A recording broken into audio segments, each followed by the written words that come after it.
Joe Robbie Stadium, the reintroduction of Dan Marino returning to the helm of the Dolphin offense, coming off the first significant injury layoff of his career.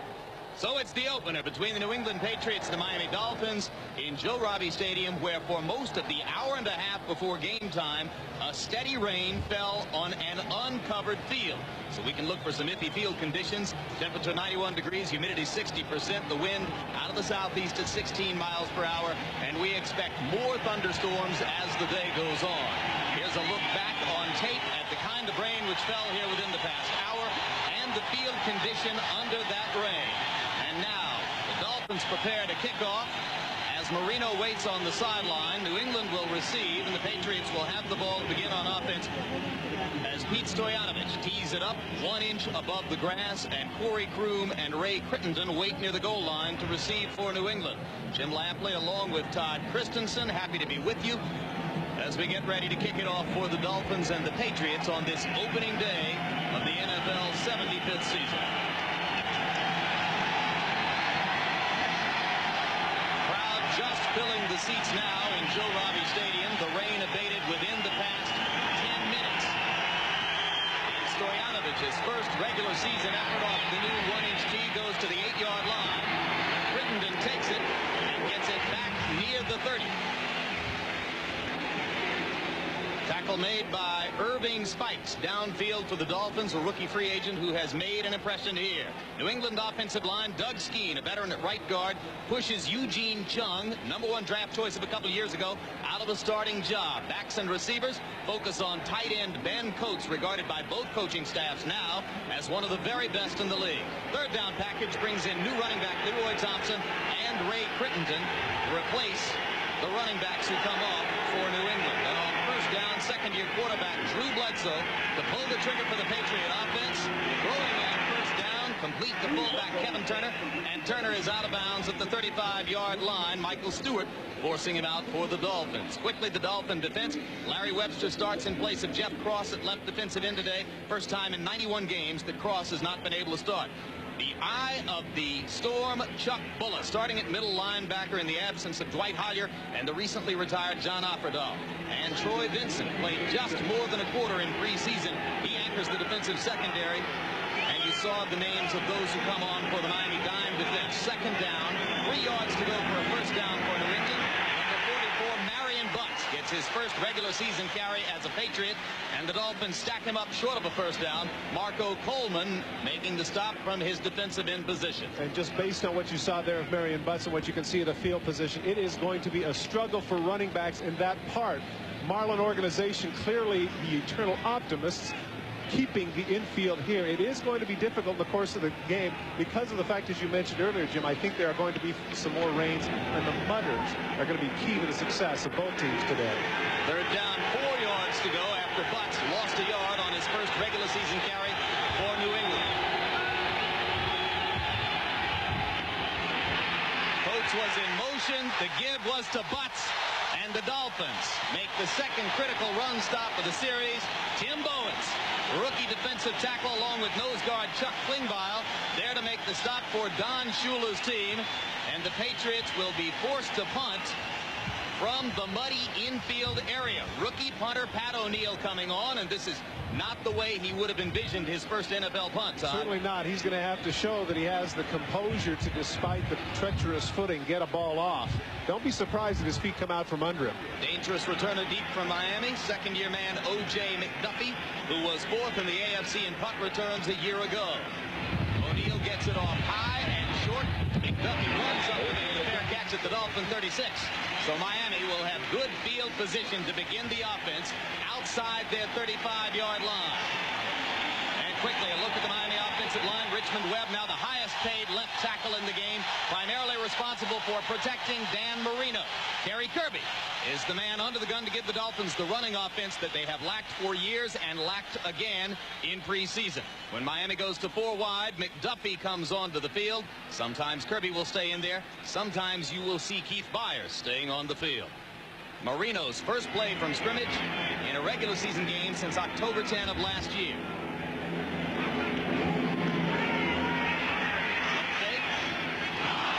And in and out of the hands of tight end Keith Jackson, number 88. Keith Jackson is somebody whose work ethic has been questioned. Should have had that ball. New England front seven. The emphasis here on Marty Moore, Mr. Irrelevant, the last player taken in the draft, number 222. He starts today at inside linebacker. And the new addition in the secondary, cornerback Ricky Reynolds, coming up from Tampa Bay, expected to really help the coverage for the Patriots. When they go into the dime, the extra defensive backs are Rod Smith and Vernon Lewis, backup cornerback. Second down 10 for the Dolphins from the 36. This time Marino's throw into the hands of Ingram, perhaps a little bit behind him, and Mark Ingram was unable to hold on. Here's what Dan Marino had to say to us yesterday about any lingering effects of the torn Achilles tendon. You know, Jim, part of the problem with this is that his Achilles tendon is going to be an easy scapegoat for any problems that the offense has this season for the Miami Dolphins. If anything goes wrong, that's going to be the easy excuse they're going to. Marino out of the shotgun with 4 wide receivers on the field. Kirby goes downfield from the running back position, and the laser shot from Marino across midfield to number 83, Scott Miller, the 4th wide receiver out of UCLA. Myron Guyton and Corwin Brown there to make the stop for New England. This is one of those situations where the pass protection was just too good. This is a deep in route, approximately 17 yards. Miller just curls in the zone. That's a situation where the pass rush has to get to Marino, and it did not. And clearly he was able to step up and throw the ball on a dime there. Good throw by Marino and good plan. First down of the football game belongs to the Dolphins. It's at the New England 48-yard line.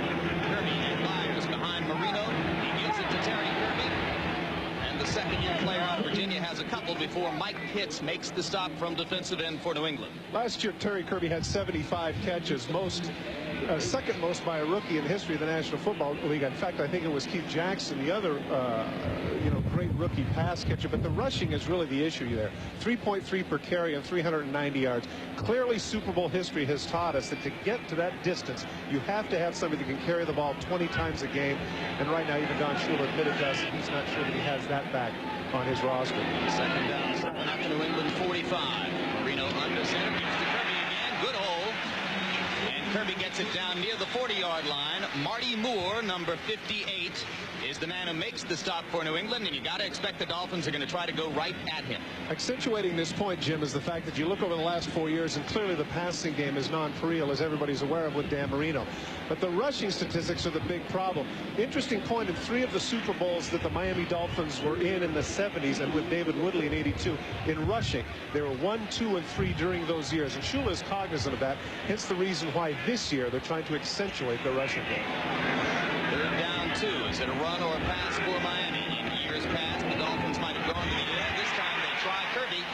And on a slow starting play, Kirby is stacked up short of the first down. Tim Goad, number 72, making the stop from his nose guard position for New England. And isn't that great? There's your classic look of a nose tackle right there.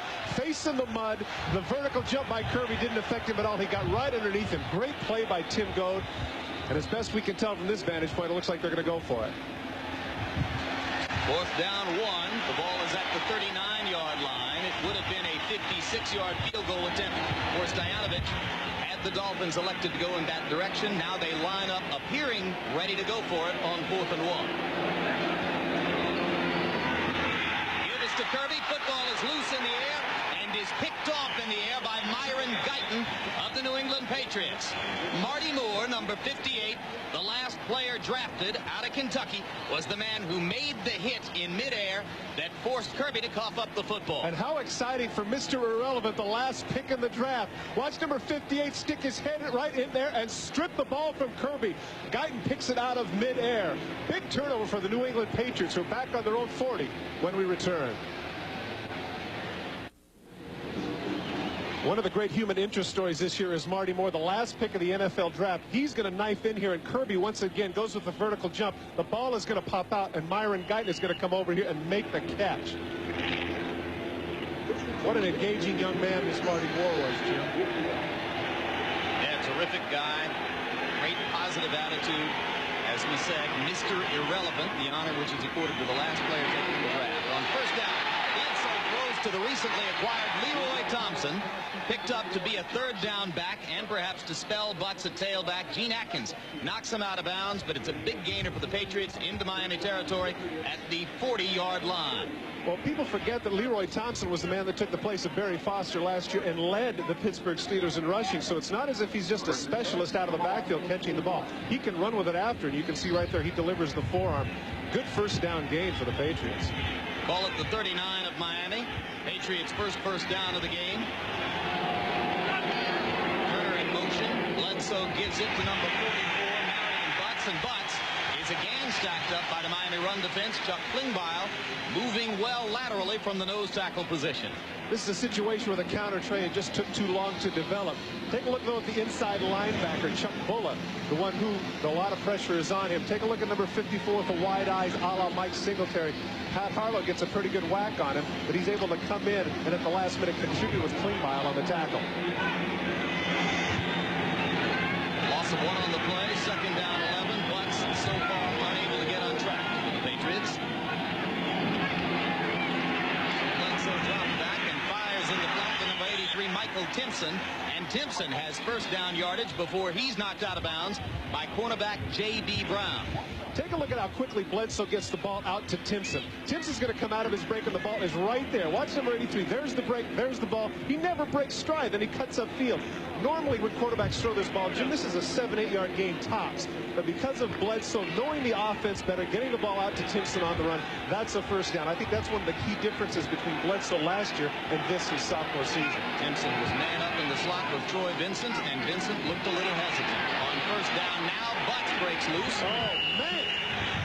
There's a flag down as Marion gets it down to about the 22-yard line. One of the least fun things is to have to be a safety and to come up and take on Marion Butts. What a lick he put on. Oh, man. People forget that at 6'1", 248 pounds, this is a man that was timed in 4.55 in the 40. And when he gets it going, this is a load. And here's referee Gordon McCarter. Face mask, 5-yard penalty, number 37 defense. 5 yards, the penalty's enough for a first down. I think that was just a matter of J.B. Brown holding on. Take a look at the momentum that Butts is going to have coming into the left hole. Once again, counter trade. Here comes the fullback coming through. Does a nice job sealing. Atkins comes up and he just runs right over the top of Atkins, and Brown catches his face mask and tacks on 5 yards. So it's first down, 10 to go with the ball at the 16-yard line. Butts gets it down near the 11. Brian Cox makes his first stop of the game from outside linebacker for the Dolphins. Did you notice how tentative Atkins was there as opposed to the last time? He comes up a little bit slower, and you can see Brian Cox is holding on for dear life. You mentioned earlier a couple of series ago that Butts was having a hard time getting on track. Those 2 runs are going to do a lot for his confidence. Butts looked on to be the battering ram for Parcells in New England that Anderson was a few years back in New York. Second down 5. It's Butts again, this time off the left side. And he fights his way inside the 10-yard line. Marco Coleman holding up the defensive end position for the Dolphins. Bill Parcells has been famous in his years with the Giants for going for it on 4th down. I'm just taking a guess here, but they have 3rd and 3. They could conceivably be thinking 4 downs here and say, okay, we're going to go with Marion Butts twice and see if they can stop him twice on 3 yards. That was something if I was the head coach I'd be thinking of here, because that could be something that really disillusions the Dolphins early in the game. Officials mark the ball at the 10. Make it 3rd and 4. Normal set for the Patriots. End around with Timpson carrying the football.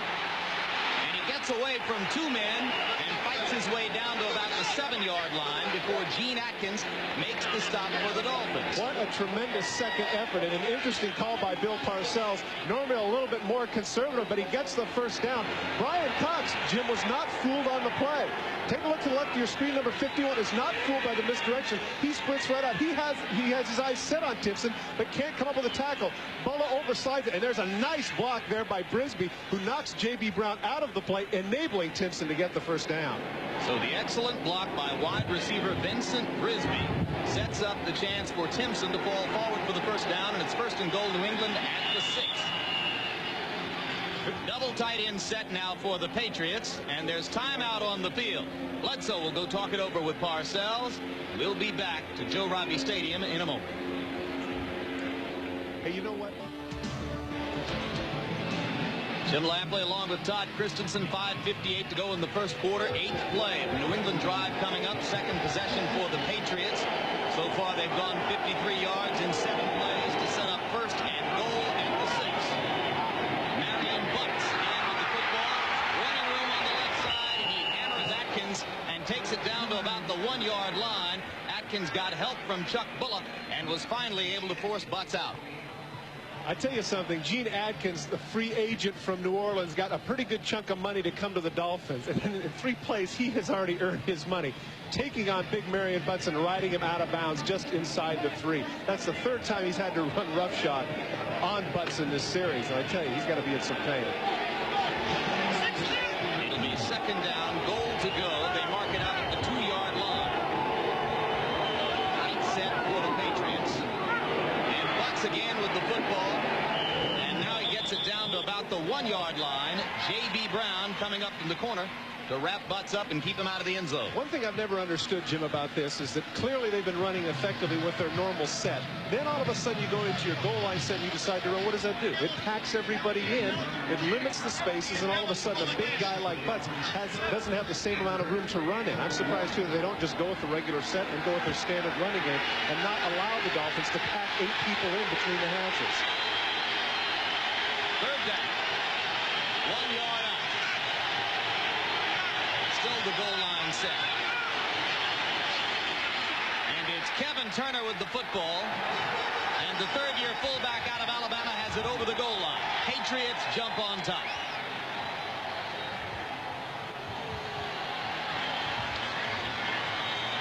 Well, New England had been a little predictable going to Butts every time down. Now on 3rd and 1, they opted to go to the fullback.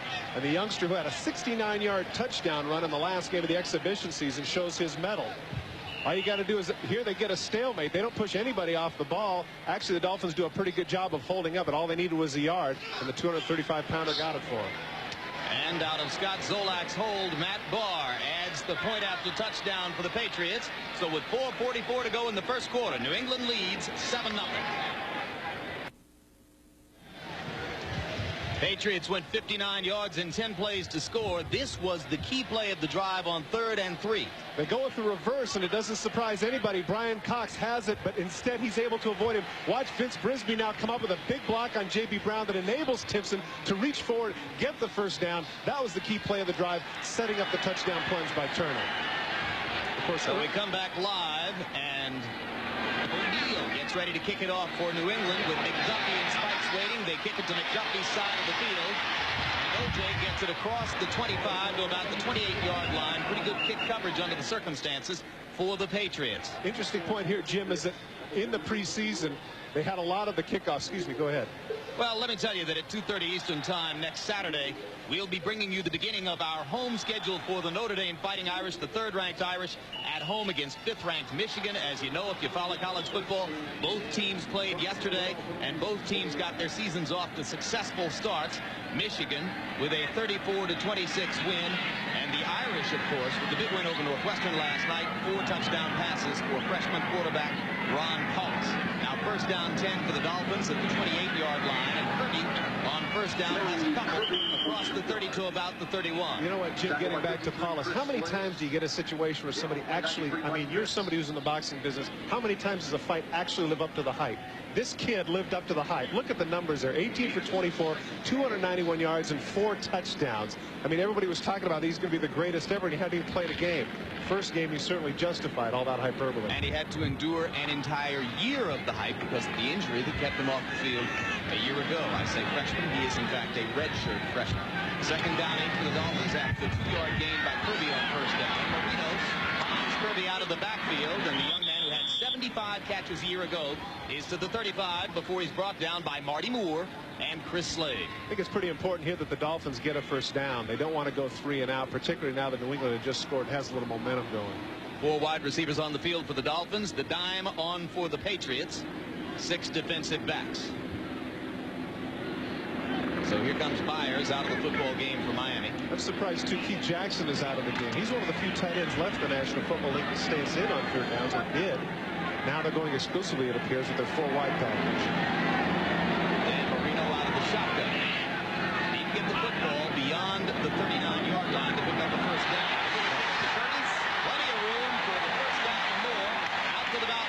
35-yard line before Myron Guyton finally caught up to Kirby and knocked him out. Depending upon what generation you are, that's the Utah pass or the shovel pass. Terry Kirby underneath, makes Slade commit to the quarterback, and he pitches underneath. Good job of blocking by the front line. Kirby getting the first down and another reception. The Utah pass. Yeah. That would be Cactus Jack. There you go. Very good. 46-yard line, first down for the Dolphins. Their second possession of the football game. The Patriots got a touchdown on their second possession. Marino dropped back and looks deep for the first time in the game. It got an open man, and the ball is just overthrown. Ricky Reynolds on the coverage for the Patriots as Mark Ingram was getting downfield for the Dolphins.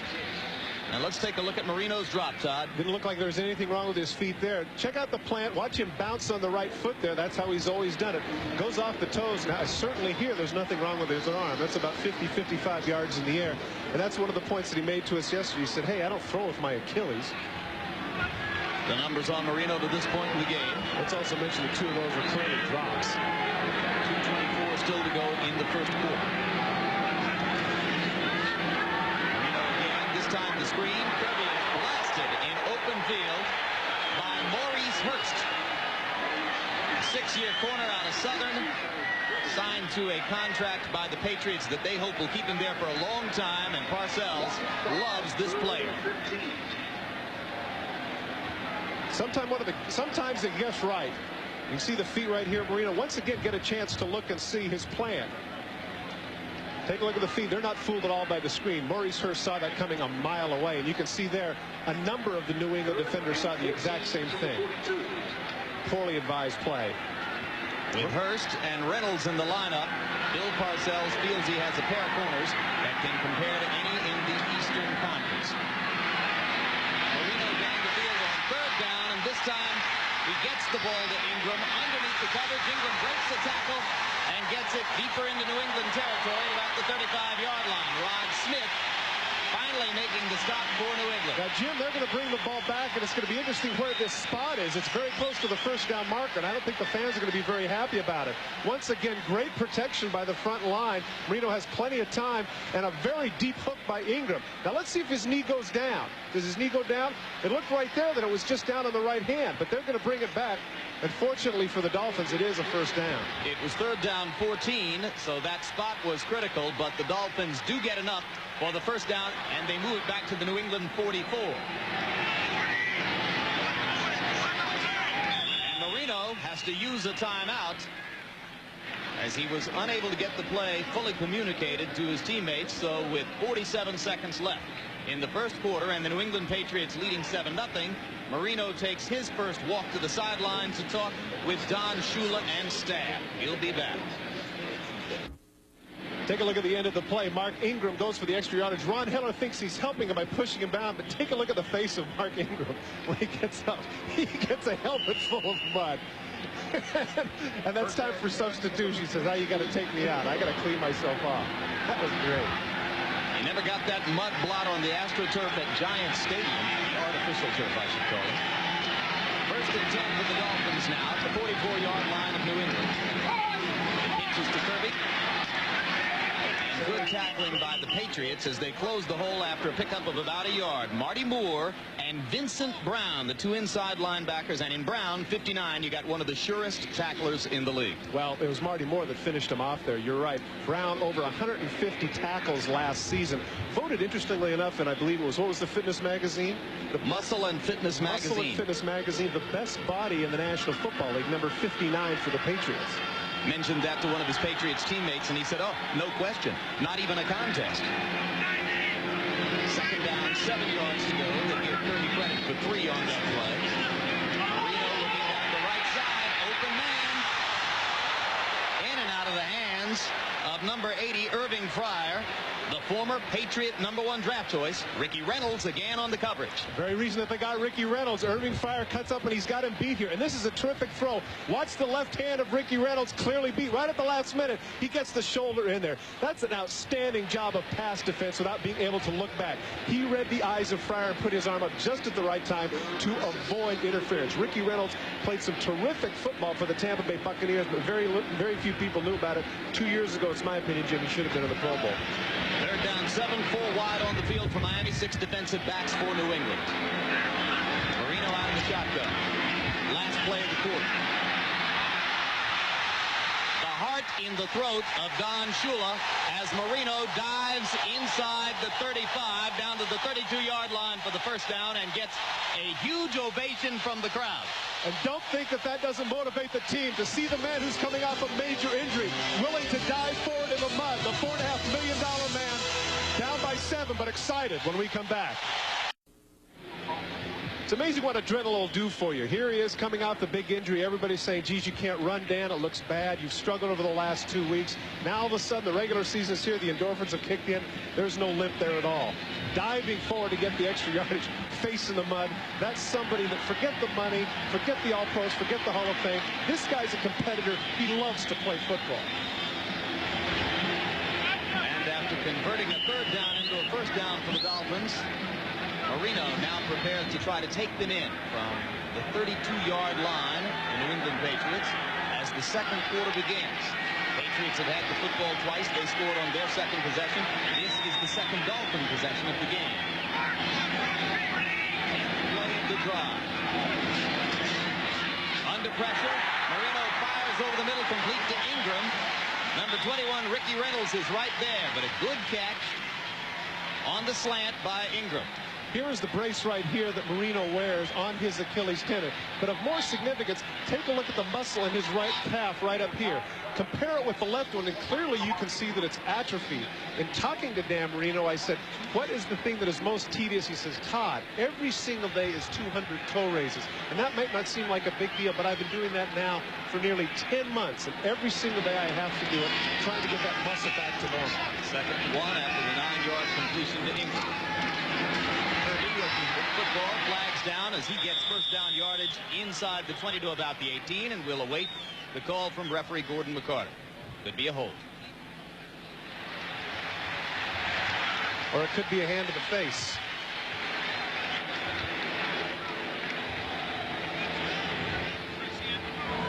Illegal use of hands. Number 72 defense jammed to the face. 5 yards, automatic first down.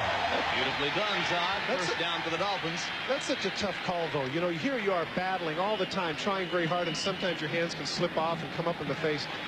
And by the way, story regarding Tim Gold, very funny yesterday when I ran into him. You know, we were talking about the thing about Vincent Brown, and I said, but Tim, you're a close second. And he burst out laughing. He said, not a chance. But he did concur with what you said. Vincent Brown, clearly an absolute stallion physically.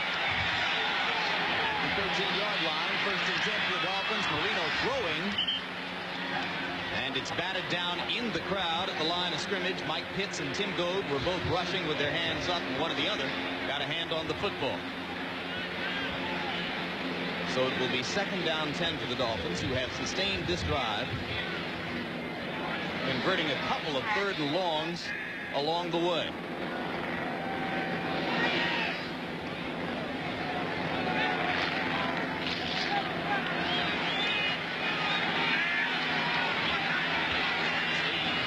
To fill up after the hour-and-a-half deluge that preceded the game. Good protection from Marino, and he finds the target underneath. Terry Kirby down to the 2-yard line. Vincent Brown there with the tackle. Watch to the left of your screen. One time Chris Slade is finally going to get around Richmond Webb, but this is the advantage of the quick release. Looks like he's going to get creamed at the last minute. That flick of the wrist getting the ball to Kirby. Dan Marino has, without a doubt, the quickest release in the National Football League, and it just frustrates defensive linemen. Look at him set up, the right foot planted. You know, one of the things he emphasized to us yesterday, Jim, was the fact that he said, look, all that other stuff was practice in preseason. You never know what's going to happen when it starts. The big show, meaning the regular season. On first and goal at the 2-yard line, Kirby is stacked up short of the goal line. It'll be second down from inside the 1. Marty Moore and backup linebacker David Bavaro, number 52, there to make the stop for the Pats.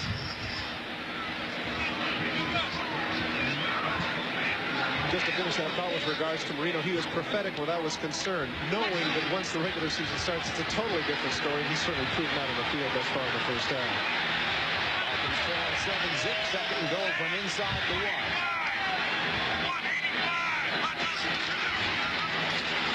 Kirby again, and again, the middle of the New England defense is more than equal to the task. Goad and Brown stacking it up there for the Patriots. And a flag is down on the far side of the field.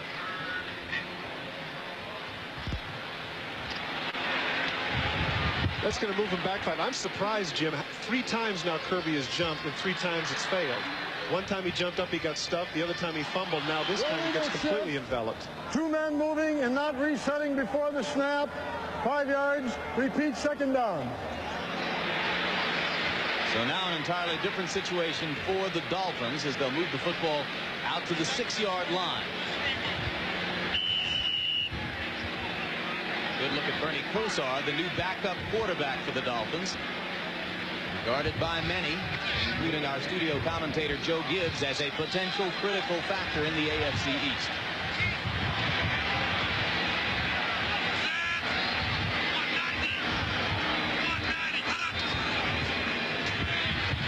Ingram with the attempt to catch the ball, popped up in the air and picked off by Dwayne Sapp. He's out of bounds at the 9.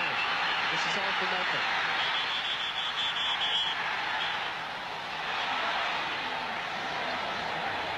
So an interception for the Patriots to avert the Dolphins scoring threat. You see Dan Marino's anger. The ball was into the hands of Mark Ingram, number 82, and then popped back up. Well, clearly frustrating because the ball is right there. Here to Keith Byers. It's Byers. Very catchable ball. He almost gets it at the last minute with the right hand. He pops it up incidentally. Another break, another big turnover for the New England Patriots. And you saw Sabb's foot out of bounds. We'll be back.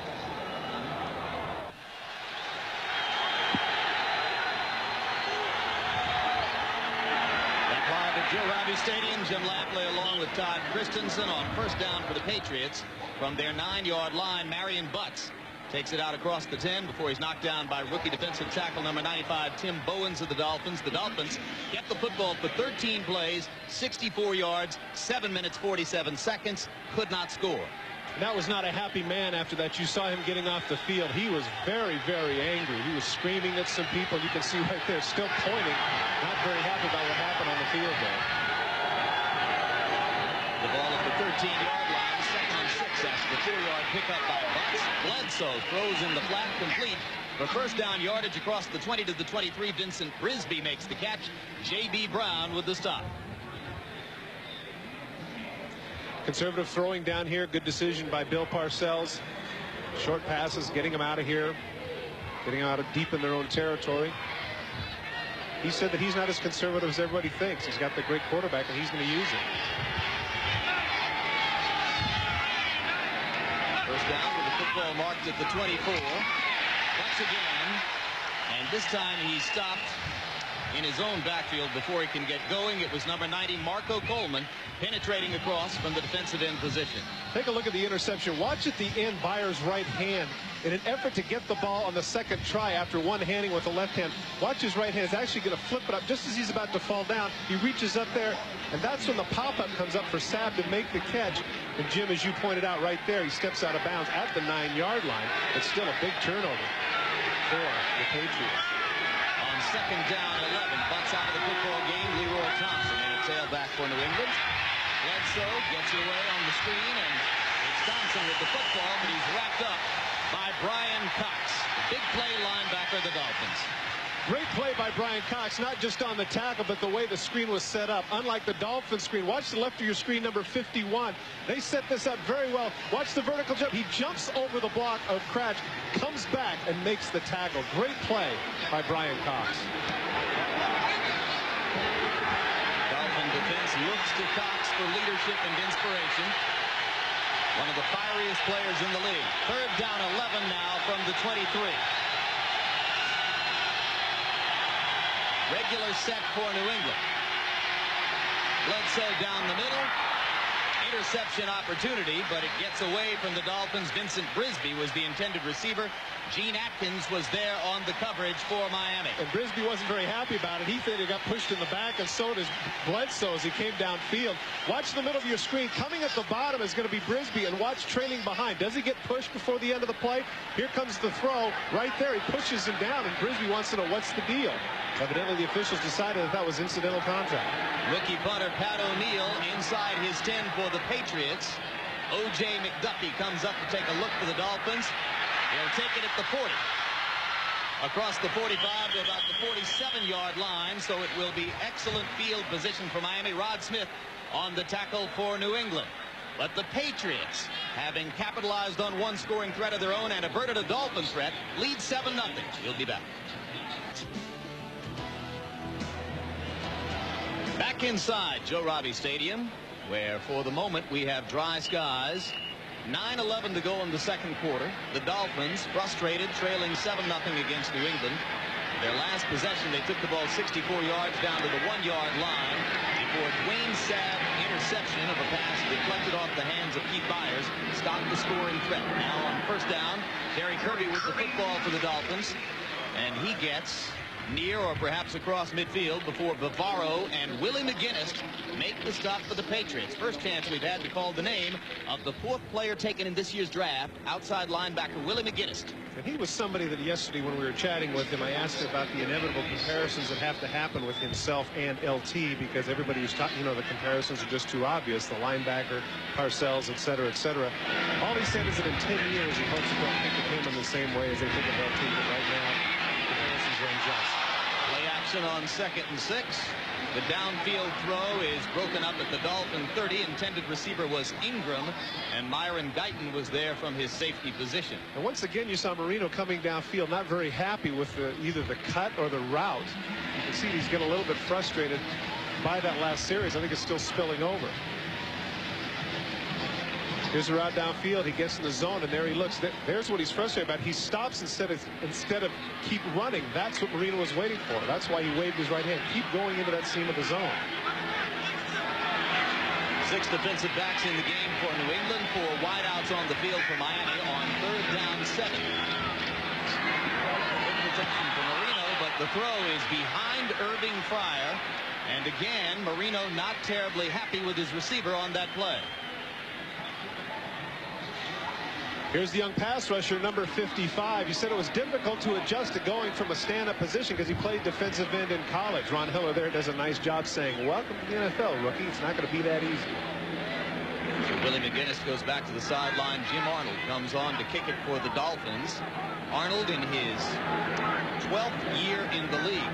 Long time with the Lions. Before that, a few years with Kansas City. Ray Burton deep to receive for New England. Takes it at the 10, gets away from the first man. Near the 20, he's knocked down at the 19-yard line. Chuck Bullen, number 54, downfield to make the tackle for the Dolphins. It's 7-0 New England, and we'll be back. Back live, Patriots sideline in Miami. Cool zone. Yeah, that Tim Goad, he's a cat that likes it. He's a cat that really likes that cool zone. He grooves on the cool zone. Temperature 91 degrees on the field at game time. First down and 10 for the Patriots just inside their own 20-yard line. Play action, Bledsoe looking downfield, and he's got his man. Michael Timpson is out of bounds at midfield, knocked out by Michael Stewart, but a 30-yard pickup on first down for the Patriots. Short corner by Michael Timpson. He runs not the deep corner, but the short corner underneath. Watch number 83 here. Weave a little to the inside, break to the out. Not as deep normally, but look at the throw.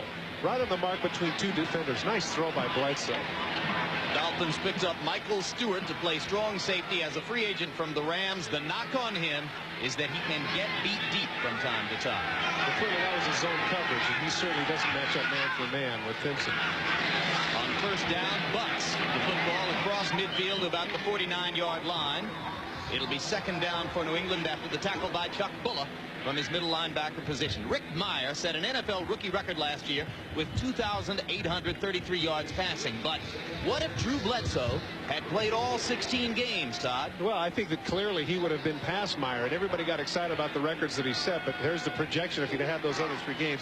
3,000 yards and 18 touchdowns by a rookie in his inaugural season in the NFL. That'd be nothing to sneeze at. On second down 7, butts out of the game. Thompson in at tailback. You see the numbers on Bledsoe. This is Thompson. Good yardage down to the 45-yard line. J.B. Brown making the stop from his corner position for Miami. Bringing in Thompson is a little bit of a change of pace. They get used to getting banged around with butts between the tackles, and suddenly they have a guy that can bounce to the outside. Thompson is somebody who really didn't necessarily get his due in Pittsburgh, didn't get his opportunities because of Barry Foster. And of course, the rumor was that they got him because of the injuries to the others. I think that if everyone had been completely healthy, they still would have wanted to acquire Leroy Thompson here in New England. It was crowded for a while in Pittsburgh with Barry Foster, Tim Worley, and Leroy Thompson. Now only Foster remains. Third down, 2 yards to go for the Patriots. Need to get the football to the 42 for a first down. Flags down as Thompson is thrown for a loss. It was Chris Singleton, number 55, who burst across the line for Miami. I don't think that New England got the playoff in time, but Gordon McCarter didn't like the way he was hit, and I think he's going to call a personal foul.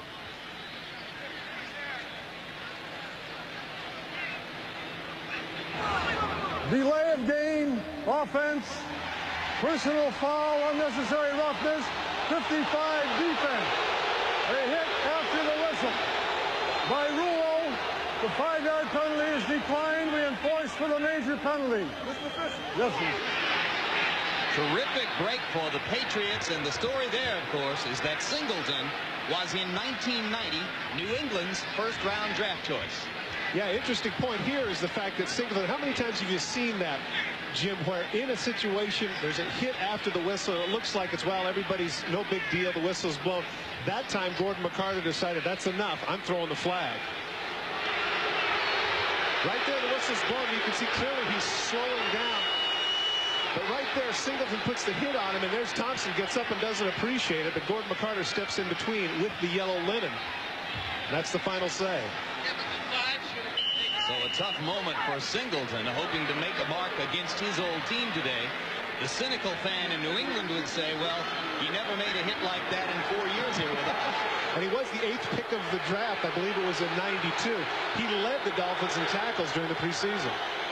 First down at the 29-yard line for Bledsoe and the Patriots. In the end zone, number 82, the intended target is Vincent Brisby, and J.B. Brown had the near interception for the Dolphins. That was a good piece of defense there.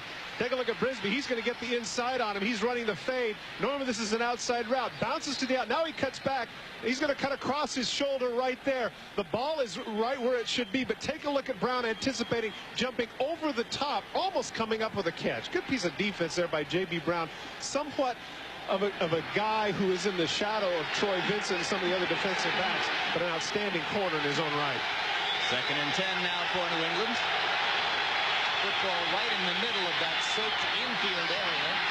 It's Kevin Turner with the reception, and Turner is close to the first down as he's knocked out by Michael Stewart down at about the 22-yard line. I say close to the first down. Let's knock that back to a gain of about 7. It'll be third down 3. Kevin Turner is in that mold of great fullbacks who catch the ball out of the backfield and do all the dirty stuff and block, but he has great hands. You see, very reliable, and that's where Bledsoe goes to him, is when he needs that 6 and 7 yards. He reminds you a lot of Tom Rathman, Daryl Johnston of the Cowboys. I started to say, he's kind of a poor man's Daryl Johnston, isn't he? I think in another year he won't be poor man's anymore. It looks good today. Third down and 4. The football at the 23.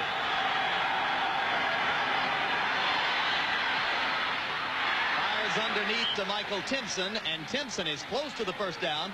As J.B. Brown wraps him up from behind, it looks to me as though he's got the necessary yardage to move the chains. And one of the advantages, Jim, of being in the mud, if you notice this, is when Bledsoe went back to pass, when he faded back, the pass rushers couldn't get anything going. Timpson just runs what's called a little delay route. Looks like he's going to go someplace, but instead just circles up underneath the zone. The Dolphins a little bit too deep to prevent the first down. So after the first down conversion throw by Bledsoe, it'll be first down for New England at the 18-yard line. Butts back in the game. Thompson out. Turner in motion. Butts with the football behind him. Good job of coming across to slow that play down by the Dolphins. And Butts will wind up with no gain. Chris Singleton in on the tackle. A little retribution for that 15-yard penalty.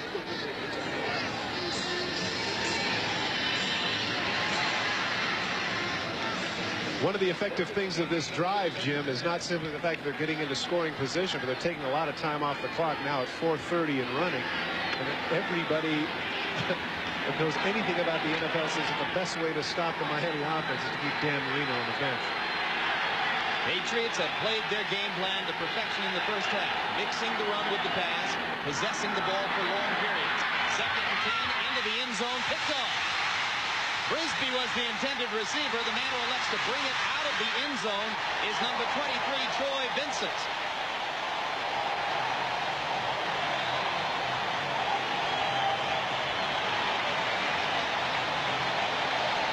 So just as the Patriots averted a Dolphin scoring threat with an interception, now the Dolphins return the favor.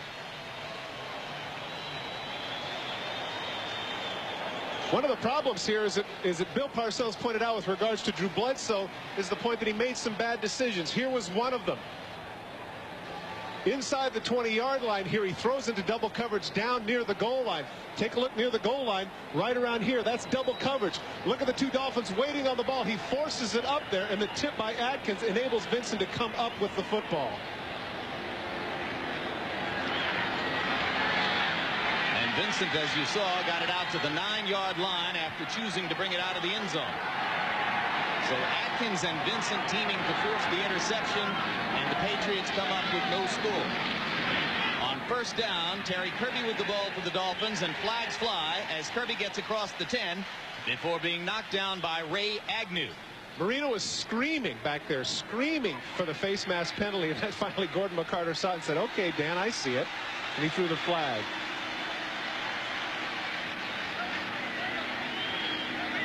One thing you'd have to say about Marino today, he is definitely into the game emotionally. 5-yard penalty, number 92, defense, repeat first down. Marino has never played a blasé game in his life. I think you're right. Ray Agnew with the penalty. Dan Marino with his arms out wants to know if he's got the right formation for what it is he wants to do. His frustration now with the coaching staff. He's frustrated everybody, pointing out receivers, running backs, and coaches. Well, the Dolphins didn't play very well in their last 2 preseason games, so they needed to reshuffle things a little bit coming in here today. On first down from the 18, Kirby gets outside and gets good yardage out to the 25-yard line before being knocked out of bounds. Vincent Brown was there, along with Harlan Barnett, the strong safety, to make the tackle for New England. Well, this is certainly something that Don Shula wants to see. 5 yards of crack here running the football. And Terry Kirby, as we mentioned at the outset, somebody that has to really establish himself as an NFL runner, not just a pass catcher.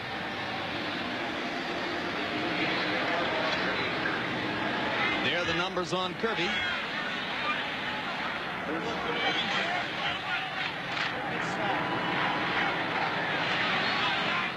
McDuffie in the football game for Ingram at wide receiver for the Dolphins. The pitch again to Kirby. And good running room around the right side.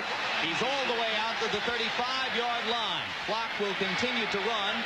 Under 3 minutes now to go before halftime. Barnett again there to make the stop for New England. Good job on the right side of the offensive line. Keith Jackson, not normally known for his blocking ability, is able to hook salve, and that enables Kirby to get to the outside. And right there, maybe without the mud, he could have kept his feet and got additional yardage. Good job there by Ron Heller and Keith Jackson. Dolphins are looking for much tougher, more aggressive play from Jackson this year.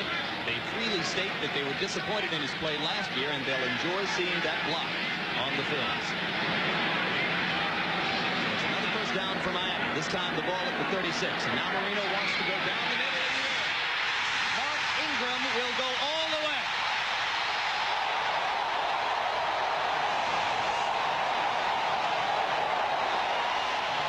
Marino's back.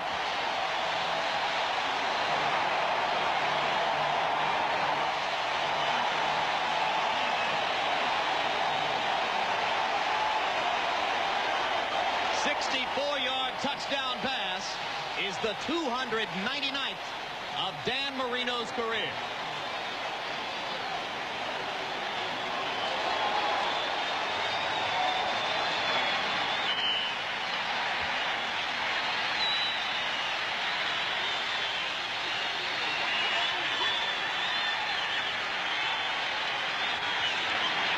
Stoyanovich to tie the football game.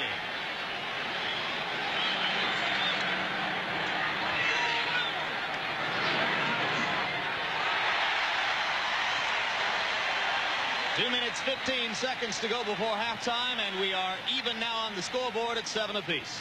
Again, one of the advantages of being in the mud is the fact the pass rush can't get to him, and that enables him to come downfield and get deep. Watch when Marino goes back here. The pass rushers just can't get to him. They're churning in the mud.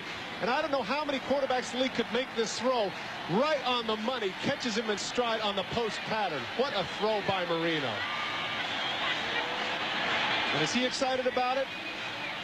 Take a look at the short post. This really isn't that bad of coverage by Hurst. He beats him by about 1.5 yards, and he's thinking right there, I've got him covered. But that throw can't be any better.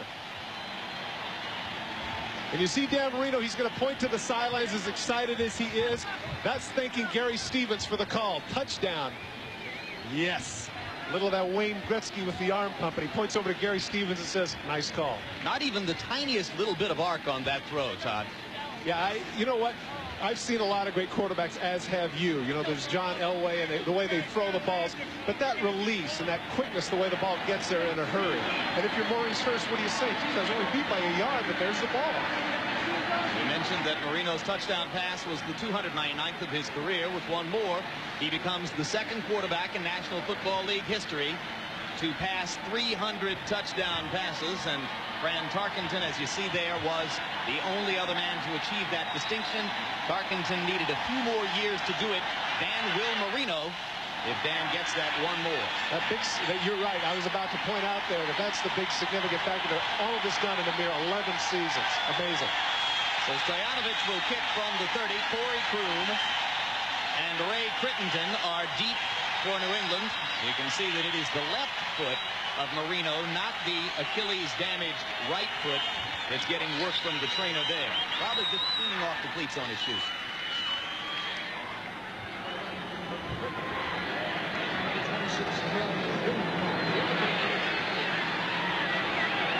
In case you've just joined us, we're in the second quarter at Joe Robbie Stadium in Miami, where the New England Patriots took a 7-0 lead in the first quarter on a 1-yard touchdown run by fullback Kevin Turner.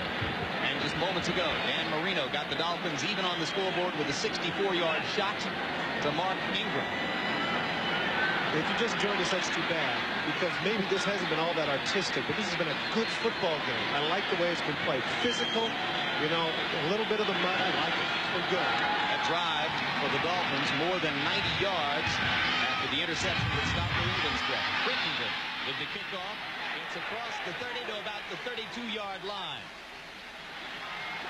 And as we approach the 2-minute warning before the end of the first half, in 2 weeks, Sequest will return to NBC with a spectacular 2-hour season premiere. It's a whole new Sequest with cast members, locations, wondrous discoveries.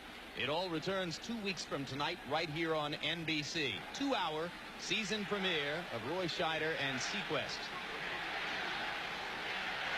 2:05 to go before halftime. Let's see what Bledsoe and company can do now from their own 32. Tailback is Thompson, number 36, who has split time just about evenly with Fox here in the first half.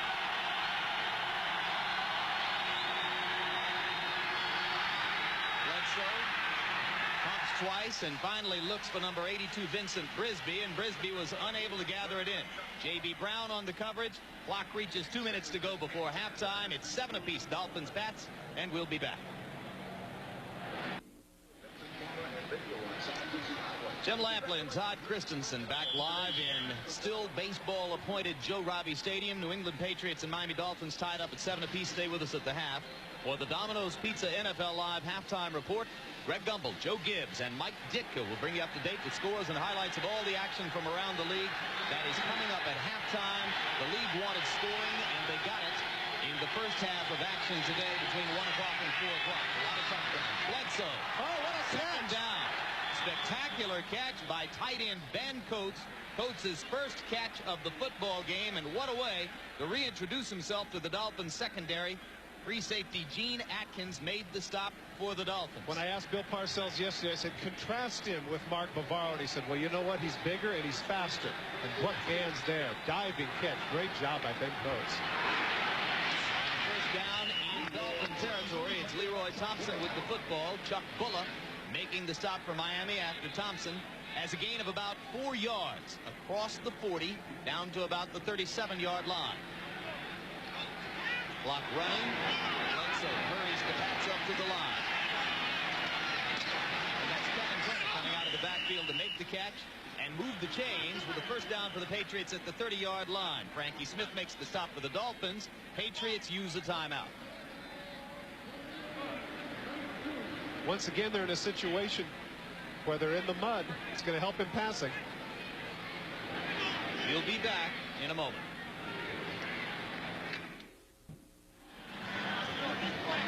We mentioned that there was no tarp on the field when rain fell for an hour and a half prior to today's game. And as a result, the baseball infield section of the field is a quagmire. And you see players attempting to adjust to it on a play-by-play basis. And interesting, Bud Grant, the great coach of the Winnipeg Blue Bombers, later, of course, the Minnesota Vikings, made the point that when it was muddy, when it was bad field conditions, that's when he wanted to throw, because all of the advantages to the offense. They couldn't cover and they couldn't pass as effectively in quagmires. Marino threw the 64-yard touchdown shot to Ingram. That muddy quagmire. In it, Bledsoe completes to Vincent Brisby. J.B. Brown knocks him out of bounds. Patriots stop the clock with 1 tick under a minute to go before halftime. I guess it's too easy to say that a year later he has a lot more experience, a lot more poise, et cetera, but it does look to me like he's much more in command of the offense. He doesn't look like he's questioning anything that comes in from the sidelines. He's much more self-assured than he was last year, and of course the issue too is that he's healthy. Parcells' quote on Bledsoe in that regard, and it's typical Parcells. Well, at least now he knows that there's a lot he doesn't know. It's better than last year when he didn't know how much he didn't know. Second down 3, play fake. Bledsoe has a man. What a catch! That's a Turner held on. Troy Vincent with the hit. And Kevin Turner held on to the football. What a terrific catch. He's got the out and up route on Brian Cox man for man. Troy Vincent, it appeared to me, had time to get in front and knock the ball down, but instead goes for the knockout and pays the price because Turner makes the catch. And Turner goes off the field. And now the clock stops with 31 seconds to go. Here you see Kevin Turner. Kevin Turner's a man of motion. He's going to go out and up on Brian Cox. Now, at the end of the play, you're going to see that Vincent is going to come over and lay the lick on him. He has him beat, but it looks like he has time to jump in front and bat the thing down. Instead, he goes for the big knockout, and Turner is going to have nothing of it. What a great catch by that young fullback, hanging on and taking that shot from Vincent. Knowing that it's going to come and still making a catch. Second or third terrific play in the football game for Kevin Turner, the third-year player out of Alabama, and after a 1-play absence, he is back on the field. Now that's some toughness there. Vincent's got to be thinking, who is that guy? Well, you know, the other thing, too, is we talk about Kevin Turner, another one of the unsung heroes. We talk about all the good things that he does. He's the lead blocker for Thompson and for Butch. He's the protector for the quarterback. And it seems, particularly in the last 2 series, every time Bledsoe's needed a completion, that's the man he's gone to. And after Bledsoe's clock stopper, it is second down goal with, as you see, 31 seconds left. Bledsoe throws to Coates, and Coates holds on. Atkins was there on the coverage, but a big play from quarterback and tight end, and the Patriots get the touchdown before halftime. Jim, you're absolutely right. That really wasn't a terrific throw at all. But Ben Coates makes the great catch. Barr will come on to try to add point number 14. Matt Barr, one of the small number of Parcells-approved place kickers in the league. And out of Zolak's hold, the kick is good. So the Patriots lead 14-7 with 25 seconds left before the half after this touchdown pass. Pretty standard fare. Here it is. Coates is going to go to the corner. They're going to go with a play-action fake. Fullback's going to be in the flat. Here's the play-action fake. Watch as Bledsoe really has bad footing. The thing's a little bit discombobulated. He throws off his back foot. Not a terrific throw at all, but here's the advantage of being 6'5" and a former basketball player. Ben Coates, very athletic catch. Nice job for the Patriots. This is the reason why they're starting to compare him to Aaron Green and Shannon Sharp as being arguably one of the 2 or 3 best tight ends in the league. Bledsoe making the throw under pressure. Got rid of it there with bad footing and just enough on it for Coates to catch it for the touchdown. It was Singleton, the former New England #1, who was there on top of Bledsoe as the touchdown catch was being made by that man, Ben Coates. Last year, Ben Coates, by the way, had 8 touchdown catches, which tied the club record for tight ends held by the great Russ Francis a number of years ago. And now he's off to another good start. He also had 53 balls. And a look at the numbers on the scoring drive. 8 plays, 68 yards, 1 minute 50 seconds. Should also mention that the key play of that drive, of course, was a diving catch by Ben Coates in the middle of the field. And a great catch by Kevin Turner down at the 2-yard line to set up the touchdown. There were 2 spectacular catches by New England receivers in the drive. And of course that drive followed immediately on the heels of Marino's 64-yard touchdown pass to Ingram. So the Patriots show the capability of answering back. Now O'Neill's kick is taken inside the 5 by O.J. McDuffie. And McDuffie gets out across the 25, out across the 30 to about the 34-yard line. Leroy Thompson making the stop for the Patriots. Stay with us at the half for the Domino's Pizza NFL Live halftime report. Greg Gumbel, Joe Gibbs, Mike Ditka bringing you up to date with scores and highlights of all the action from around the league. That's coming up after 19 more seconds of playing time here. Marino will have 4 wide receivers on the field. They'll be going against New England's 6 defensive backs. Terry Kirby is the only setback in the game for the Dolphins. Make it 7 defensive backs now on the field for the Patriots.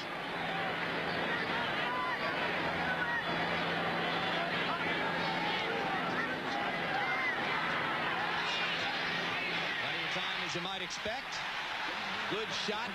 The number 81, McDuffie, he gets across the 50 to about the 47 before Corwin Brown makes the stop for the Patriots. You notice Dan Marino right on top of things, too. He actually called timeout before the run was over. He was still in the run, and it was interesting because Gordon McCarter's telling him, wait, we got to see the plays dead. And then no, stop the clock now. He's not going to run that much farther anyway. And that man's not very happy. He's saying to himself, we've got 7 defensive backs. How could you let that happen?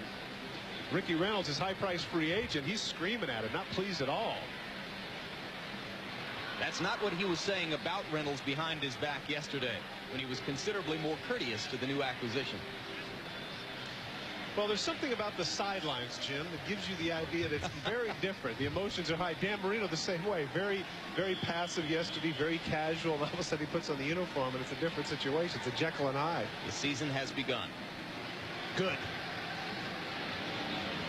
Parcells blistering Reynolds there, much the way he consistently blistered his rookie quarterback Bledsoe in front of Patriot crowds at Foxborough a year ago. Well, in this case, I think it was very justified. You got 7 defensive backs. There's no way you should be giving up a nearly 20-yard gain there. From the 47. Time for as many as 3 plays.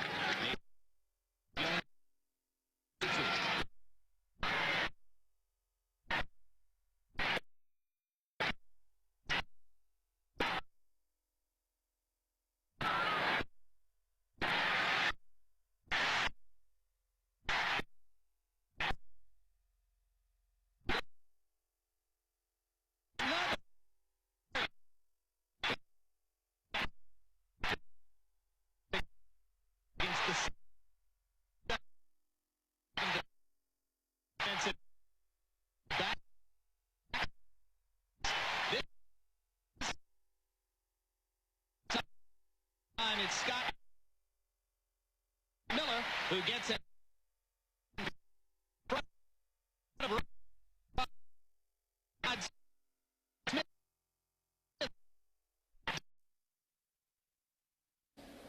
At Joe Robbie Stadium, where the rain has not fallen since before the game and the field is dried out just a little bit. Patriots lead the Dolphins 14-10. Jim Lampley and Todd Christensen here with you, and we've got a pretty even football game, Todd. Yeah, I would say so. I think at the end of the half, though, there was something that Bill Parcells did not like. You know, they had the momentum of coming down in the 2-minute drill, scoring. It's 14-7, but giving up the field goal, I think, might have given the momentum back to Miami because they're going to receive in the second half. A quick look at the Coors Light halftime stats, and you'll see that both quarterbacks, Bledsoe and Marino, were able to get off in the first half. Yeah, nearly 200 yards by both teams. That would seem to indicate more scoring, but the defense has done an adequate job, and you're right.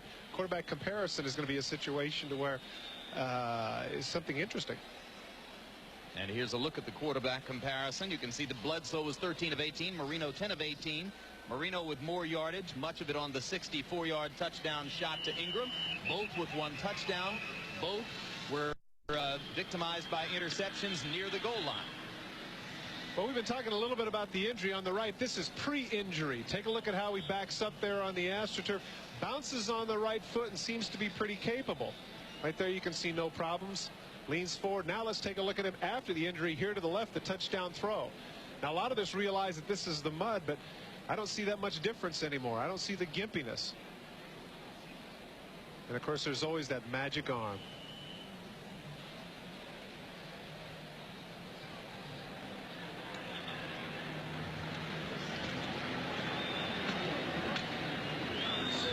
Here he is live. There he is live. There are the numbers again. 167 yards in the first half, 10 for 18. Again, I think it's safe to say that there may be some pain, but it certainly isn't something that's in his head at this point. And to start the second half, O'Neal picks it off for the Patriots. It'll be O.J. McDuffie. No, make it Irving Spikes near the goal line. Free agent rookie out of Northeast Louisiana. Gets it back across the 20 to the 23. He averaged 44 yards per kick return in preseason. Darrell Wren downfield to make the stop for the Patriots. And Marino with one last visit to Don Shula before coming onto the field to lead his troops in a 14-10 football game. Yeah, I can't really emphasize enough, though, Jim, at the end of the first half. New England really had it all going for them. And so you're saying to yourself, you kick off with 26 seconds left. No big deal here. You know, we'll hold them. We'll get out of here. Instead, Marino hits 2 guards, gets him down in field goal position. And not that the momentum is completely back with Miami, but certainly have to be feeling a lot better going in 14-10 and down 14-7. Well, it's just outside the 23 near the 24-yard line as Marino and the Dolphins get started. Terry Kirby gets the call on first down. And Kirby, who struggled to gain rushing yardage in the first half, is knocked down by Vincent Brown and Mike Pitts after a pickup of just a couple to the 20-yard line.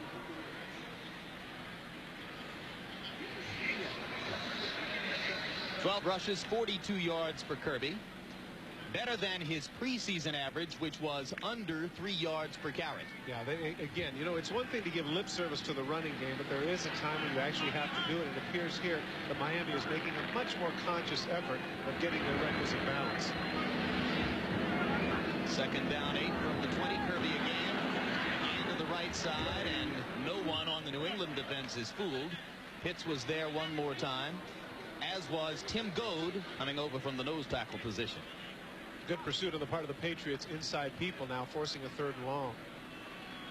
Dime defense on the field for the Patriots. 6 defensive backs as Goad goes off, along with Dwayne Sabb. 4 wide receivers in the football game for Miami. O.J. McDuffie coming into the huddle just now. 7 yards to go for the first down. They need to get it out beyond the 33-yard line. Marino out of the shotgun with McDuffie in motion. Looking in the flat to Kirby, and the ball is batted away by Willie McGinnis. Number 55, the rookie linebacker, makes his first NFL big play. We've talked about the fact that eventually we feel like, you know, Jim, that he would end up on the left side, be the left end rusher, right end rusher rather. In this case, he is over Ron Heller. He gets the push back there, gets a piece of Dan Marino's ball, and forces Miami to go 3 and out. So 12-year veteran Jim Arnold comes on for his second punt of the game. The first one, as you saw, got 38. Ray Crittenton deep for New England. Crittenton goes back to his 30-yard line. Gets away from the first and the second man.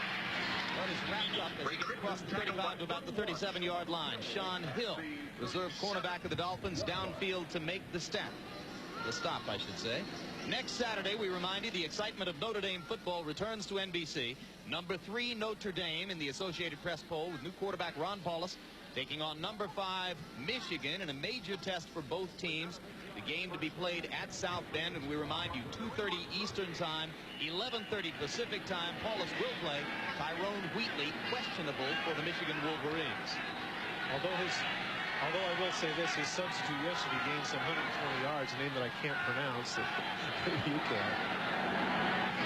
On first down, Butts gets the pitch for New England, and Butts is wrapped up by Chuck Bulla and taken out of bounds, and that time Bulla, the inexperienced linebacker playing under pressure today in the absence of Dwight Hollier and the retired John Opperdahl, makes a satisfying stop.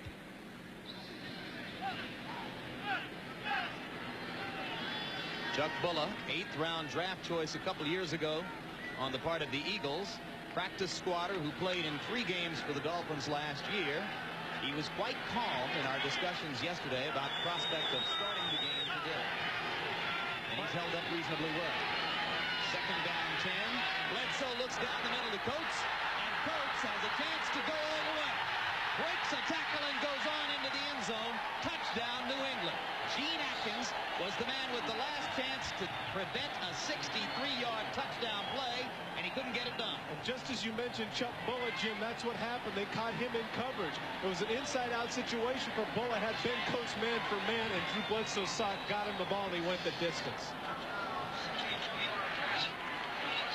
So on the last 2 possessions for New England, you've had huge plays by tight end Ben Coates, 4th-year player out of Livingstone, who is rapidly becoming one of the premier tight ends in the National Football League. Far on to try to add the extra point. And the shocked Miami crowd just reaching its seats in the 3rd period as the Patriots stretch it back out to 21-10. 12 minutes, 33 seconds left in the 3rd period. Patriots Lightning. They lead 21-10. Kevin Turner goes in motion, and that means the backer has to go with him. As a result, Ben Coates is going to be man for man with Chuck Bulla, and that's a mismatch. The safeties are going to spread out here. Watch the middle of the field, and watch the throw that Bledsoe puts right on the hands of Ben Coates. What a terrific throw, and Coates does the rest. Great athletic ability. Runs right through between stiff arms Atkins and goes the distance. We come back to live action. O'Neill's kick is taken by O.J. McDuffie. McDuffie gets past one man and then is run out of bounds at about the 26-yard line. Corwin Brown downfield to make the play for the Patriots, so the Dolphins suddenly find themselves behind 21-10, and the momentum which you so clearly established in favor of the Dolphins to begin this half, Todd Christensen, now belongs to the men in blue. Yeah, the fact that they went 3 and out really hurt them, and let's face it, Bledsoe and Coates, man, that was sweet. Huge play for Bledsoe. 2nd touchdown pass of the game for him. Dolphins now with first down and 10 from the 26-yard line. Marino, who had a hot first half, looking to get things started here. Play fake. Deep throw down the middle, and it's number 80, Irving Fryer, who makes the catch and gets across the 45 to the 46-yard line, but this will be brought back.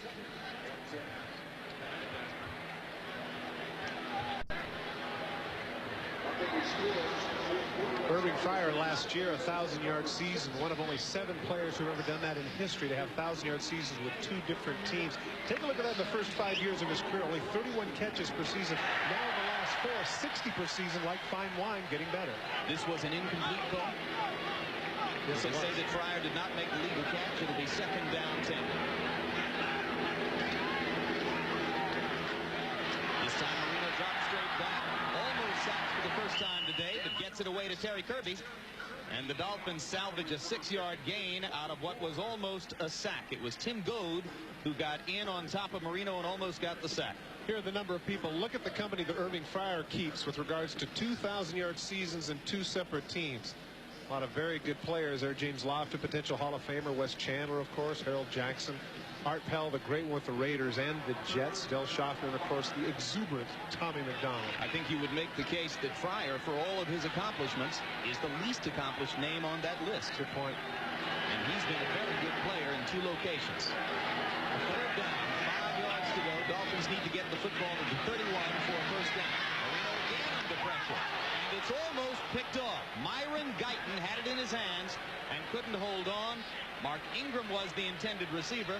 Willie McGinnis was the man who put the pressure on Marino. Well, what's happening now is they're starting to get some pressure, and he wanted to throw this ball just a little bit sooner. Myron Guyton able to sit there on Ingram, wait till the last minute. He's frustrated. He knows he should have had that one. Jim Arnold now comes on to kick it away for the Dolphins, and an angry Dan Marino comes to the sideline. Ray Crittenden waiting at his 25-yard line. Crittenden backpedals to the 20. Now steps through a gap and is belted and knocked to the turf at about the 26. It was Frankie Smith roaring downfield to make the stop for the Dolphins. 11:14 to go in the third. 21-10. We'll be back. No one would ever accuse Dan Marino being a stoic. Seconds ago, this was his reaction to his offensive lineman, in no uncertain terms, telling him that you got to keep me off my back. That was after Marino was pressured on both second and third down in the Dolphins' last possession. Now on first down for the Patriots, Drew Bledsoe, a little late delivering, and Troy Vincent breaks up the pass intended for Vincent Brisby. One of the things with regards to Vincent, of course, is he had the knee problems. Good day for him to come back on soft turf. No, Bill Parcells must have said something at halftime. I mean, personally, I think that halftime speeches are overrated in the 11 years I played in the NFL. But clearly, whatever he said was the right thing. The defense came out, stopped him on 3 plays, came back with a touchdown, and then they stopped him again. Indeed, the first 4 minutes of the second half belonged to the Patriots. On second down, Butts with the football has a gain of just a couple. Obviously, the Dolphins came in here loaded up today to stop the running game, to give Chuck Bullis some help at middle linebacker in stopping the thrusts of Marion Butts. Marco Coleman with the tackle there. Well, of course, in the process of doing that, that's enabled him to get some play-action passes that clearly have been successful. That's less than 2 yards of carry, so give Bullock credit. He's been doing a pretty good job. They've done a good job of bottling up Butts. They've had trouble with this man, Drew Bledsoe. Third down, 8 yards to go. Turner in motion out of the backfield. Bledsoe looking for Coates again, and this time the pass was poorly thrown as Singleton was there on the coverage. Well, Bledsoe had decided before at the snap of the ball that he was going to Coates, but Coates could not weave his way through the 3 linebackers there in the middle of the field, and as a result, Bledsoe couldn't come off to a secondary receiver. So it's fourth down 8, and as Pat O'Neill goes back to kick it for the New England Patriots, Scott Miller, fourth-year player out of UCLA, is deep to receive for the Dolphins. Miller waiting at his 35-yard line. Off the side of O'Neill's foot, it lands outside the 40, bounces to about the 39, where it will be downed by the Patriots. We've got 10:15 to go in the third. New England leads 21-10 over Miami.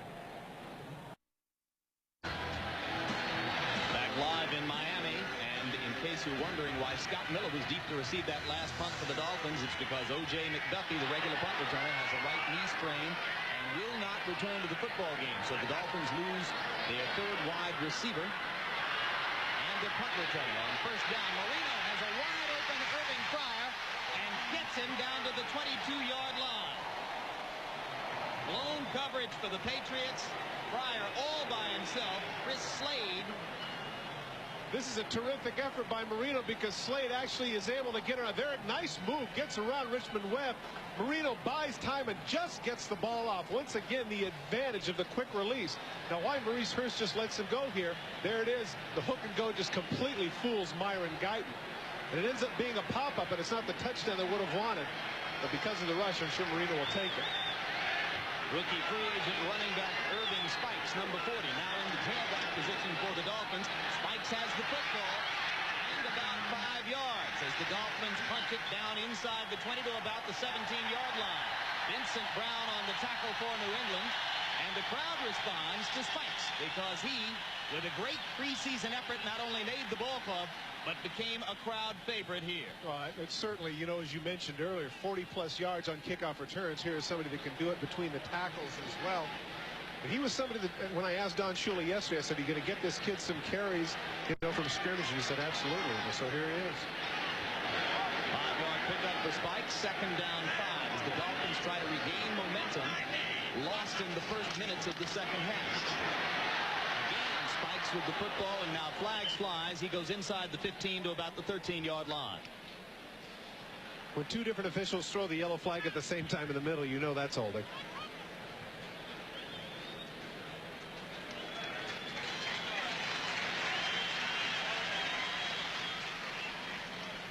And as referee Gordon McCarter gets ready to mark it off.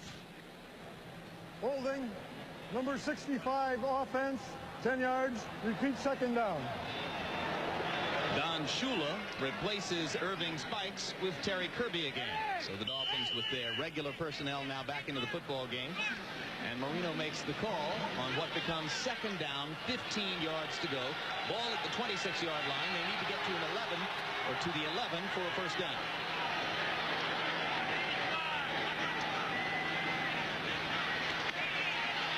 And the pressure again. Marino just high. And off the outstretched fingertips of Keith Byers. Mike Jones was the man who was pressuring Marino from his defensive end position. Circle route by Keith Byers to the left of your screen, but once again, Marino under duress. You see Slade has him by the leg, and then Jones hits him high. He was lucky to get the ball off at all. Because of the fact they've had problems running, this is what happens. The defensive line now gets to tee off and go after the quarterback. Patriots staff regarded their pass rush as anemic a year ago. They hope that the addition of McGinnis can make it better. So far, they've been getting it from a variety of different sources early in the second half. Now on third down 15, 6 defensive backs in the game for New England, and Dan Marino uses a timeout to be certain he's got the right play call. Patriots lead 21-10. Dolphins are at the 26 with third and 15. We'll be back. Back live in Joe Robbie Stadium. Big situation for the Miami Dolphins now. 8:21 to go in the third quarter. They trailed 14-10 at halftime. Since then, the Patriots have stretched it to 21-10. Dan Marino facing third and 15 at the 26. He'll operate out of the shotgun.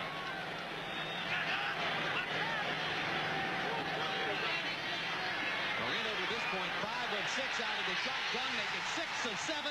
And Keith Jackson's first catch of the day is a big Dolphin touchdown.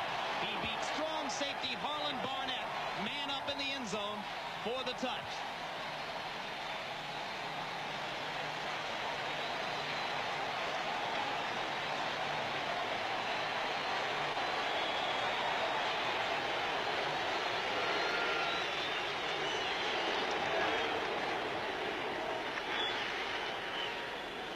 And the Dolphins will go for 2 to try to get to within a field goal of New England. So in the wake of Dan Marino's 300th career touchdown pass, his first career effort and a 2-point conversion.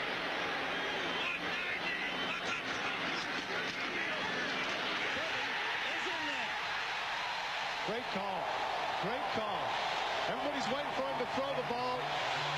Everybody's up on their knuckles trying to rush the passer. They just push him forward. Great call by Don Shula, Gary Stevens.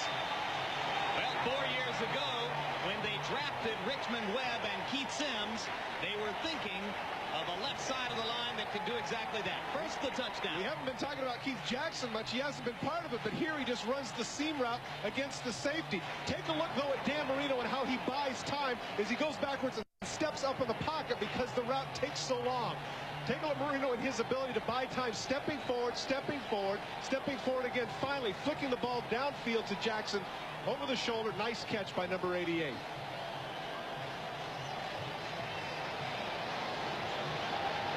Number 2 in history. Only the second man in the history of the National Football League to throw for 300 touchdowns in a career. And to say he's pumped is an understatement. And there's a look at the vital numbers on that statistic. Fran Tarkenton, 342 career touchdown passes. That's the record. He did it in 217 games. In his 157th game as a Dolphin quarterback, Marino becomes the second ever to throw 300 touchdown passes. And now the crowd here in Joe Robbie Stadium responds to that announcement.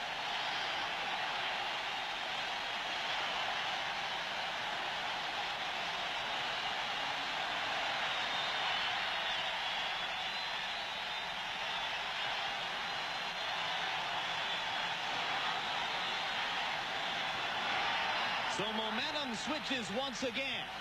Back in favor of the Dolphins. Stoyanovich readies to kick from the 30. Ray Crittenton and Corey Kroon deep for the Patriots.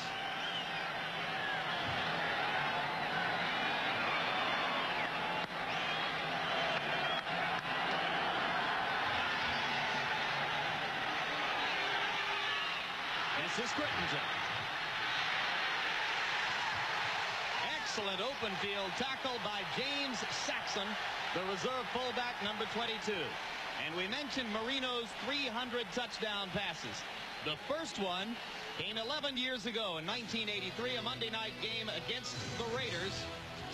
It was a 6-yarder to tight end Joe Rose.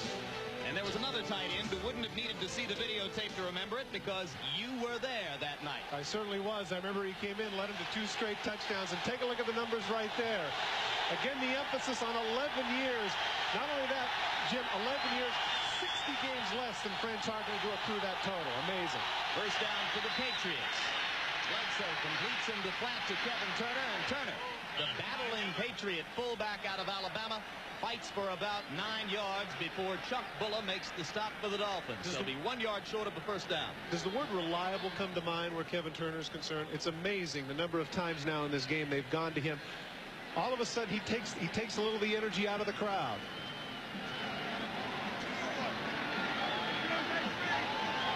Good look at Bulla, whose bloodlines for the job of middle linebacker are excellent. His brother Shane Bulla played in the National Football League years ago.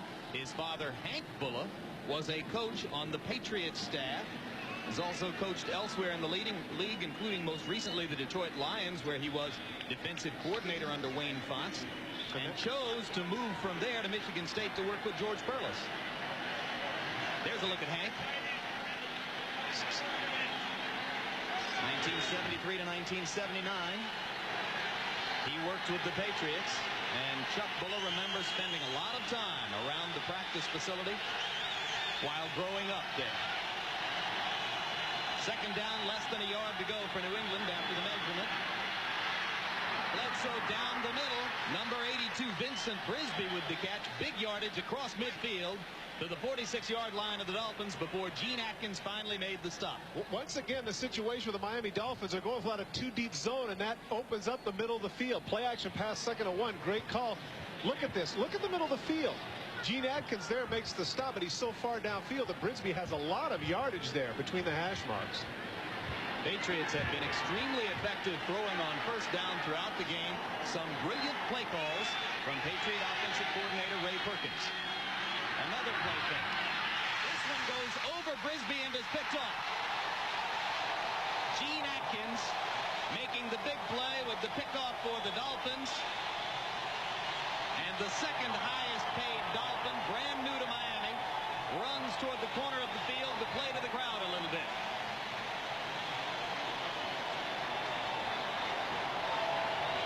You saw the frustration of Parcells, and he's chatting with him right now. He just threw the ball a little bit behind him. Once again, play action fake. Had a good situation. Watch, it's just going to go over the shoulder here of Brisby. Throws it just a little bit behind, reaches back, can't get it. Right into the arms of Gene Atkins.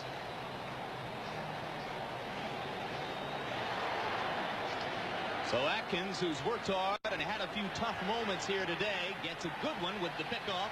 And the Dolphins take the football back at their own 35-yard line. Under 7 minutes to go in the third quarter. Snell through Marino's legs. Free ball. Flag is down as Mike Jones of the Patriots grabs it. Now this will be interesting.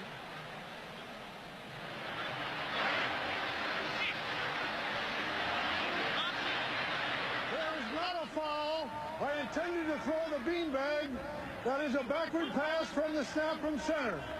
That's all we've got. It's a loss of yardage. 2nd down.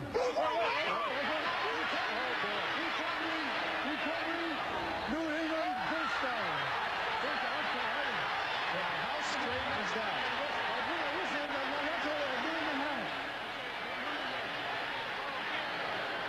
Well, you can't blame a man for making mistakes if he admits them in public. And Gordon McCarter has just admitted to millions his small error, and then he made another one and then corrected that.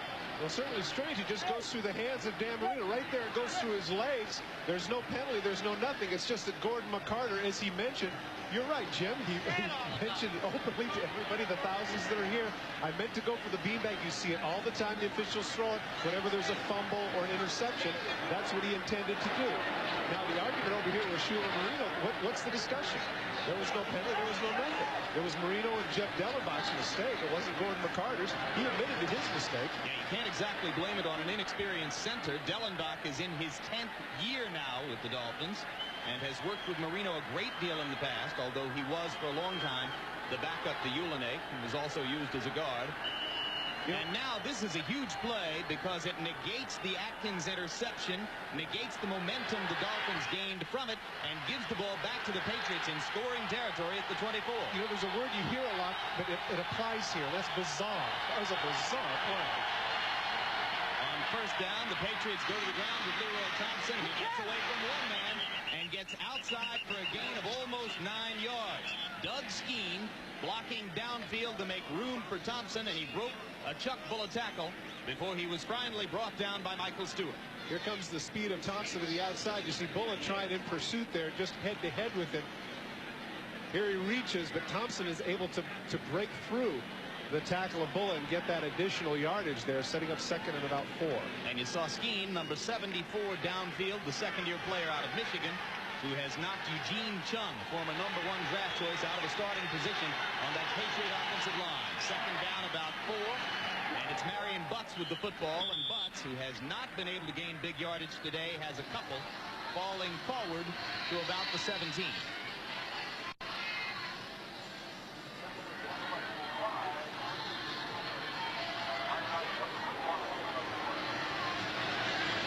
There it is once again. We mentioned less than 2 yards per carry. They give him a gain of 1 on that play and make it third down. 2 yards to go. Well, it's a long 2 or short 3. Double tight ends in the game for New England. Both Ben Coates and John Burke in the football game.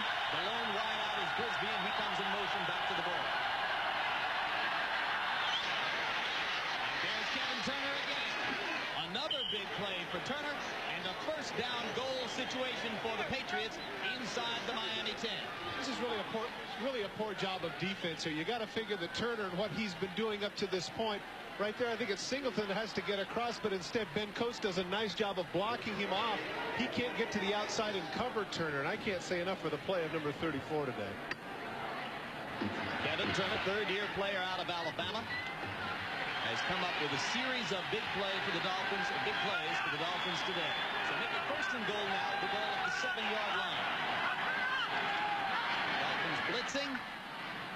Turner hitting up the middle in the same spot where the blitz came up to the line of scrimmage, and Larry Webster makes the stop for the Dolphins after a gain of about a yard.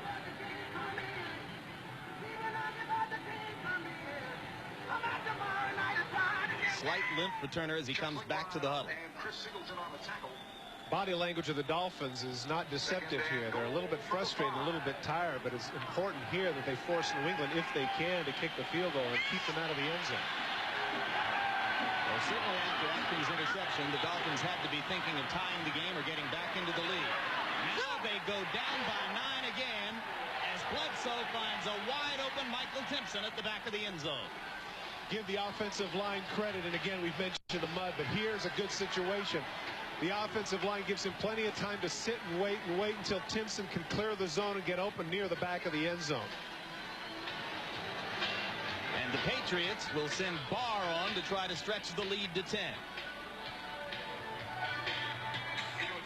Now notice the Barr, look at where Barr is off to the side now. He's opted, look at this, he's opted to, and he can do this if he wants on the grass instead of down the middle. So he doesn't slip and fall like he did the last time. Gets the ball snapped from the hash mark and kicks it out of Zolak's hold through the middle of the goalpost to stretch the New England lead back to 10 at 28-18. We mentioned the great pass protection. Take a look at Timpson here. He is just going to run a basic slant route in the back of the end zone. Vincent actually has pretty good coverage, but he is going to collide back here with Atkins, and that's going to enable Timpson to get open. He actually bumps him off right there. Bledsoe sees it, throws it right in the middle. Now here you get a closer look. Vincent actually in pretty good coverage, shoves him to the inside where he thinks he has help, but instead of getting bumped there, he gets bumped by his own man. In that case, I'm sorry, it was not Atkins. It was instead Michael Stewart. Safety. O'Neill's kickoff is taken by Irving Spikes inside the Dolphin 10. And Spikes picks his way out across the 20 to about the 21-yard line. So the Dolphins will begin from there, trailing now 28-18 after the tackle by Vernon Lewis. Next Sunday, NBC Sports presents an action-packed NFL doubleheader beginning at 12:30 Eastern with NFL Live. Then most of you will see these same Dolphins taking on the Green Bay Packers, winners today over the Vikings, that game in Milwaukee. Others will see the Bills take on the Patriots.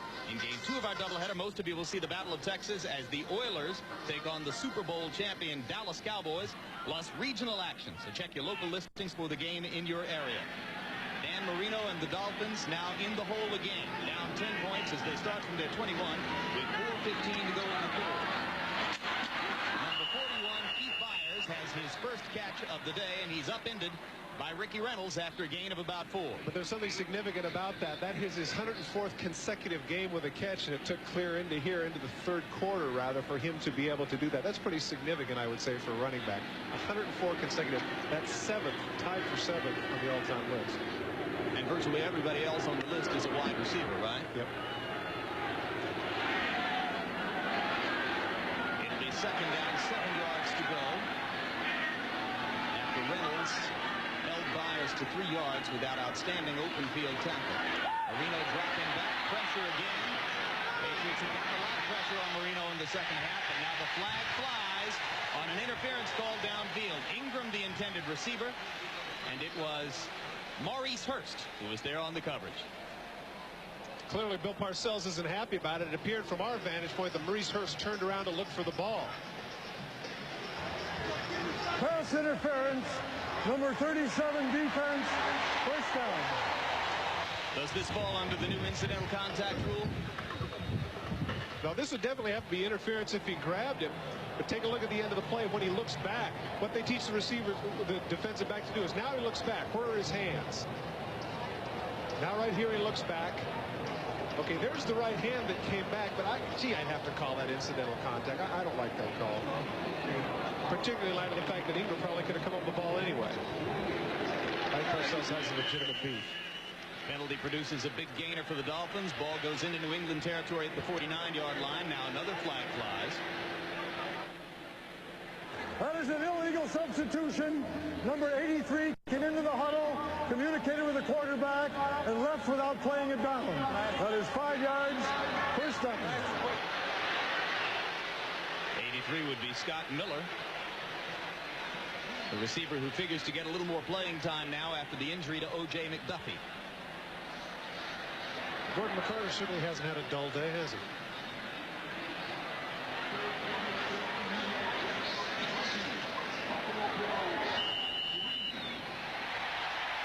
Gordon is thinking right now. Now the beanbag is in the left pocket, and the penalty flag is in the right pocket. 5-yard marker. Move it back to the 46 of the Dolphins. Marino throws behind the intended receiver. Chris Slade was there on the coverage, and Kirby was the man who fell down trying to reach back to the ball. Crowd quiet. 3:24 to go in the third.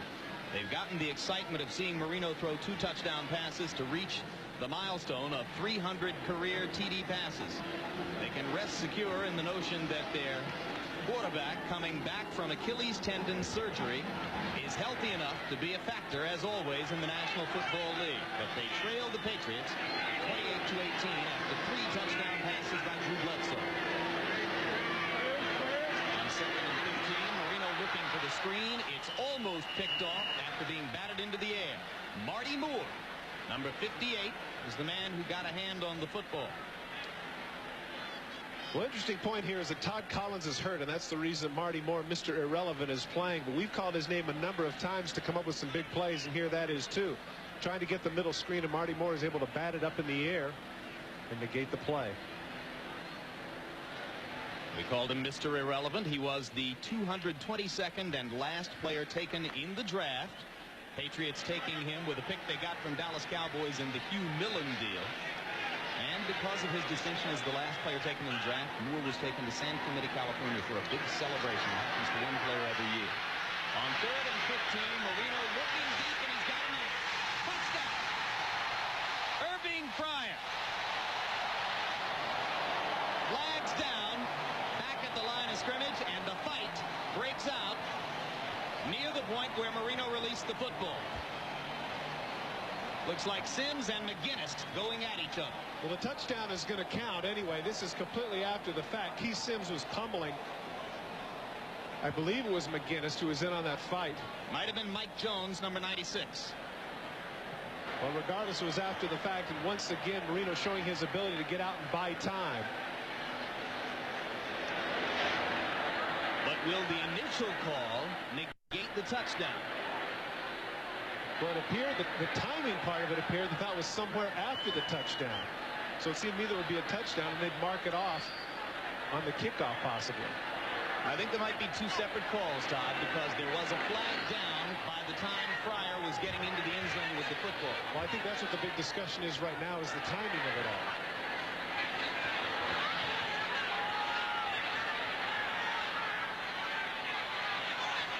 So as McCarter and his crew try to work it out, about 10 yards away, those players who are involved in the little set two are still working each other over verbally.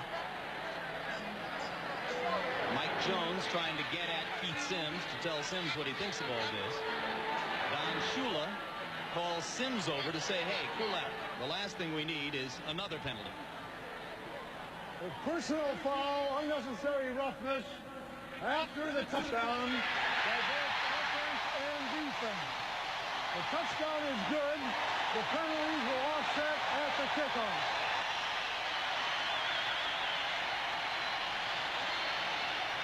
Salamani.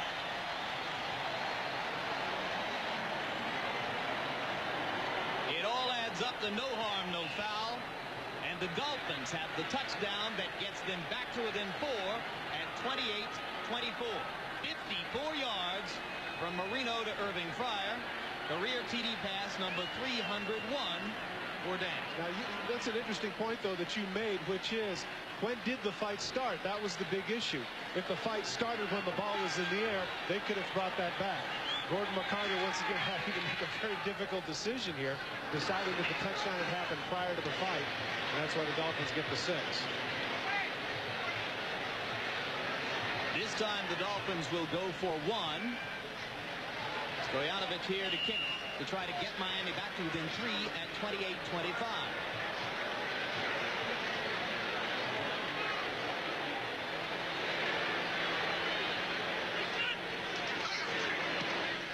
It's good.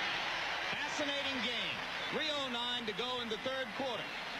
New England clinging to a 3-point lead over Miami at 28-25. And another look at Irving Fryer getting loose for the TD. But what happens here is Maurice Hurst, because of all the time he's buying right here, he's just hesitating. Nothing's happening. Now he stops, and he stops with him, but the ball is thrown completely over his head. Hurst has no idea. He never looks back, and that enables Marino to throw the long touchdown to Fryer. Take a look in the middle. Number 69 is who you're looking for. Number 69, Keith Sims, right there. Now he's laying on top of him with his knee. You can see his knee right there on his neck. The ball is long thrown. My guess is at that point, that's when Jones retaliates. Marino turns to look at it. You can see clearly, good call by Gordon McCarter, because the fight occurred long after the ball was thrown. Touchdown was good. Good job by the officials. And Irving Fryer, who was for 9 years a New England Patriot and a teammate of Maurice Hurst's for 3 years, now has a touchdown against his former teammates. His second catch of the day, totaling 94 yards. This one, a 54-yard TD grab. Keith Sims trying to explain what the situation is. In those situations, it's always a matter of what they refer to as manhood. He had his knee in his neck. The guy kicked him, so he had to go after him. A lot of cases there you could see earlier Don Shula saying, this makes no sense, Keith. That almost cost us a touchdown. I'm sure that's what his coaches are saying to him right now. We can't afford that. Keith Sims, who combines with Richmond Webb to make up that formidable left side of the offensive line for the Dolphins. Both of them having a pretty good day. Pete Stoyanovich ready to kick it off. Crittenden and Kroom deep for New England. Ray Crittenden at the 5-yard line. Big hit at the 25. Celebrations all around for the Dolphins. Frankie Smith again the first man downfield. And next Sunday, we remind you to join NBC Sports for NFL Live at 12:30 Eastern Time. Host Greg Gumbel, joined by our team of Super Bowl champion coaches Mike Ditka and Joe Gibbs. Co-host Ahmad Rashad. Dallas Cowboys Emmitt Smith and Troy Aikman will be the focus of our attention as they chase a third consecutive Super Bowl title. It's all next Sunday, starting at 12:30 p.m. Eastern with NFL Live. Crowd is alive again. Leroy Thompson and Kevin Turner will be the setbacks behind Drew Bledsoe on first down 10 for the Patriots from their 25. Little piece of misdirection. It is Thompson coming back to the right for a pickup of about 3. Chuck Klingbeil reacting over from nose tackle to make the stop for Miami. Now, it's interesting, the last time, if you recall, when they had the touchdown and they came within 3, the crowd was going nuts. Now I think one of the reasons they're not quite as animated is because they have not really proven that they can stop Drew Bledsoe. It's almost as if the crowd is anticipating he's going to make another great throw. At left defensive end, number 91, Jeff Cross, who missed almost the entire preseason with a calf muscle injury, comes on the field to play. Bledsoe dumps it down the middle to number 36, Leroy Thompson. Brian Cox makes the stop for Miami. It's a pickup of about 5. It'll be third down and about 2 for the first down.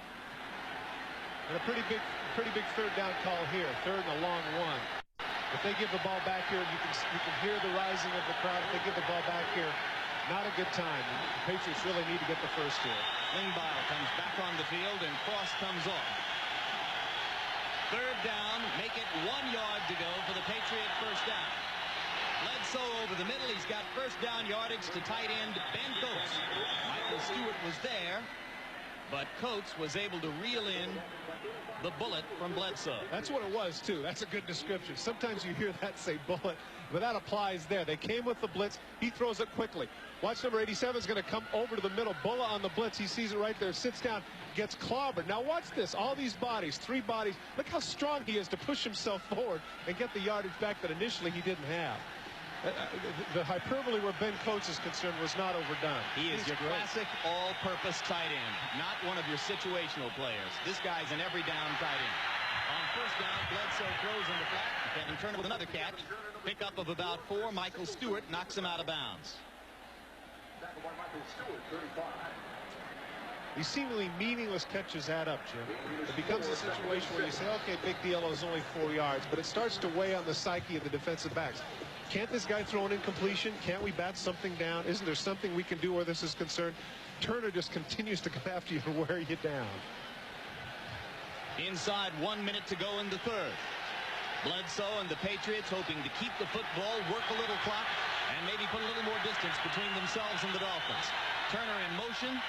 Bledsoe fakes to Thompson and looks deep downfield. Pumping between Brisby and Troy Vincent, and no flag as it's incomplete inside the 10.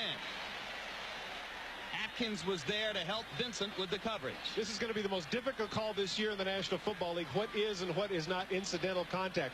Running stride for stride. The right hand comes out. The left hand comes out. There they elbow and they jostle. Both of them right there. It looks like from that vantage point that Vincent actually had Brisby's left hand in his shoulder, but that's not how the officials saw it. Now it will be third down, 6 yards to go. Need to get the football to midfield for a first down. Blitz. And Bledsoe gets away from the blitz, releases the ball. Perhaps not a great decision, but the Patriots get it back.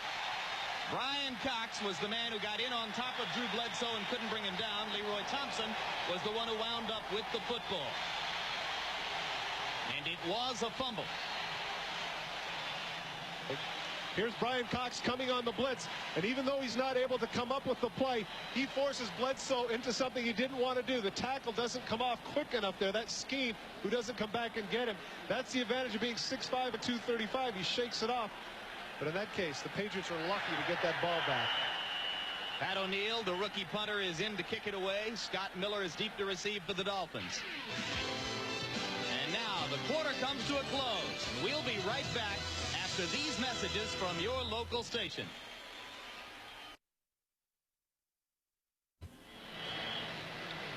We are back in Joe Robbie Stadium in Miami. Jim Lampley along with Todd Christensen. The numbers there show you New England's 28-25 margin over the Miami Dolphins. It has been a seesaw battle, living up to that shock-worn term in every way. And now to begin the fourth quarter, the New England Patriots, who have just been stopped by Miami, kick the football away. Pat O'Neill puts it in the air. Scott Miller is coming up looking for a fair catch. Knocked away from the path of the ball. Miller turns around and looks for a flag and gets it. And the man who was downfield a little bit too eagerly was Vernon Lewis, second-year cornerback out of Pittsburgh, and he's the one on whom the flag has been thrown. Well, in fairness to him, even though it is a good call, he's doing what he's supposed to do. The punt was poor, and Miller does a good job of hurrying up because he doesn't want to let it bounce and get 15 yards field position. And so it's one of those unfortunate situations where Lewis collides with him, and that's the way it goes. Rookie kicker kicking under pressure for the Patriots, didn't hit a good one and set up the situation in which Lewis is going to be called for the foul. 3 touchdown passes by Drew Bledsoe of New England. 3 touchdown passes, career number 299, 300, and 301 for Dan Marino of the Dolphins. Big plays galore on both sides. And the difference, 3 points, as New England tries to hold a 3-point lead.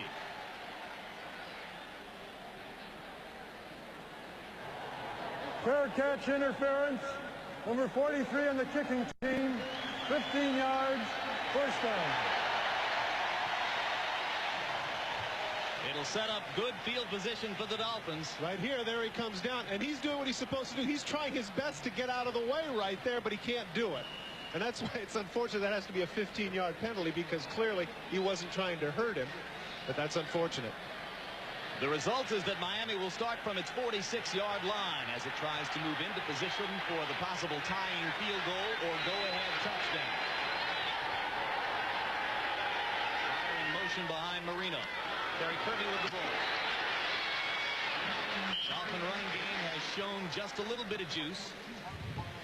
And this time Kirby has a gain of about 3 before Harlan Barnett makes the stop for the Patriots. Patriots are looking at a visit from Buffalo next week. Dolphins have a tough trip to Milwaukee to play Green Bay. One or the other, perhaps both teams, looking to contend in the AFC East. And opening day victory seems mandatory for whichever team is going to have the inside track toward contention. Well, I think a point was made, and that was that when you lose on the road in this division, it's never an upset because the teams are that good. 4 on first down for Kirby. Now Kirby pitches it back to Marino, who looks downfield to a wide open fire. It'll be touchdown pass number 4 for Dan Marino.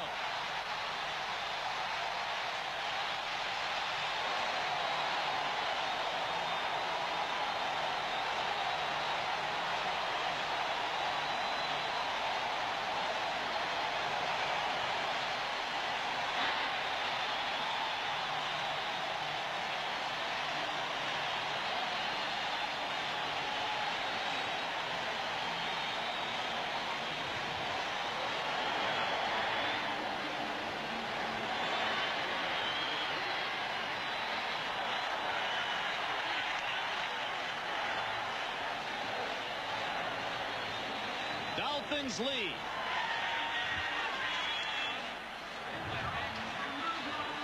And Stoyanovich will try to stretch the lead to 4. Taking a page out of Barr's book, too. Opting not for the dirt. Good decision.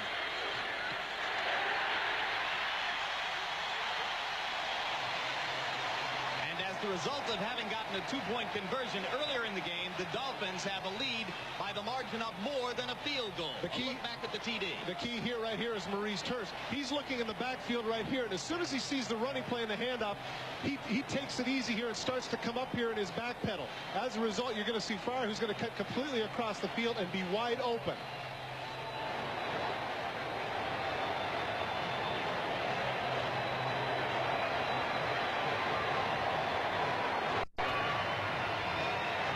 Irving Fryer does a good job of making it look like it's a run, trying to cut him off, not trying too hard. Then all of a sudden, Hurst looks in the backfield. That's the one thing that they always tell cornerbacks not to do.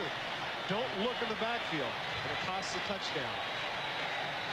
And with this dance, Irving Fryer celebrates another notch in the record book for Dan Marino, as Marino, with the 18th game of his career in which he's thrown 4 or more touchdown passes, ties Johnny Unitas for all-time leadership in that category.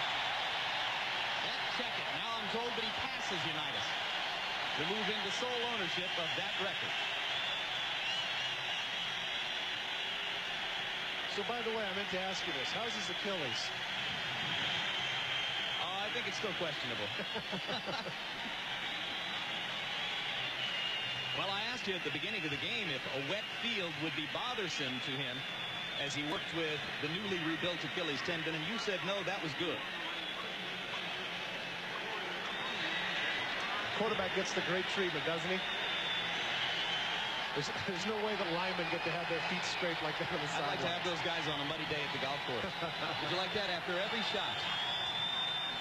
Stojanovic will kick it away for Miami. Dolphins lead by 4, 32-28. Crittenden takes it for New England, just inside the 10. Gets outside the 25, across the 30 to the 32-yard line before he's finally knocked out of bounds. Good effort by Ray Crittenden. Muhammad Oliver made the tackle for the Dolphins.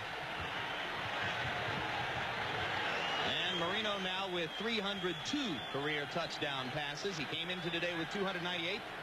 He's got Fryer twice, Ingram once, and Jackson once for 4 TD passes today. Not that he would throw 4 touchdown passes in every game, but you look at that graphic, you could speculate that it would probably be somewhere in November of '95 when he might catch Van Tarkenton. If he stays healthy till then.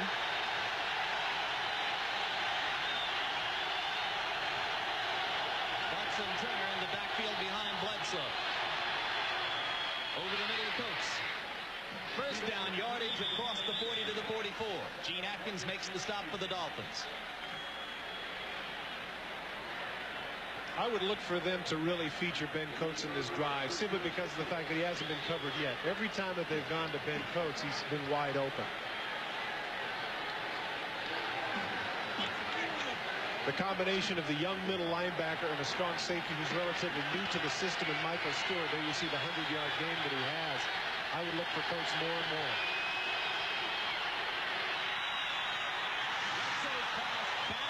Almost picked off, intended for Coates. It was Bulla who knocked it into the air. And give him credit. Clearly he's in there to be a run stopper. Coates with the inside release. They have a bracket on him. Bulla comes across. Look at that. Diving makes the play. Great effort there by the youngster. And as you mentioned, he didn't talk about pressure at all. He said, look how excited he is with those Mike Singletary eyes paying attention. He's thrilled to be here.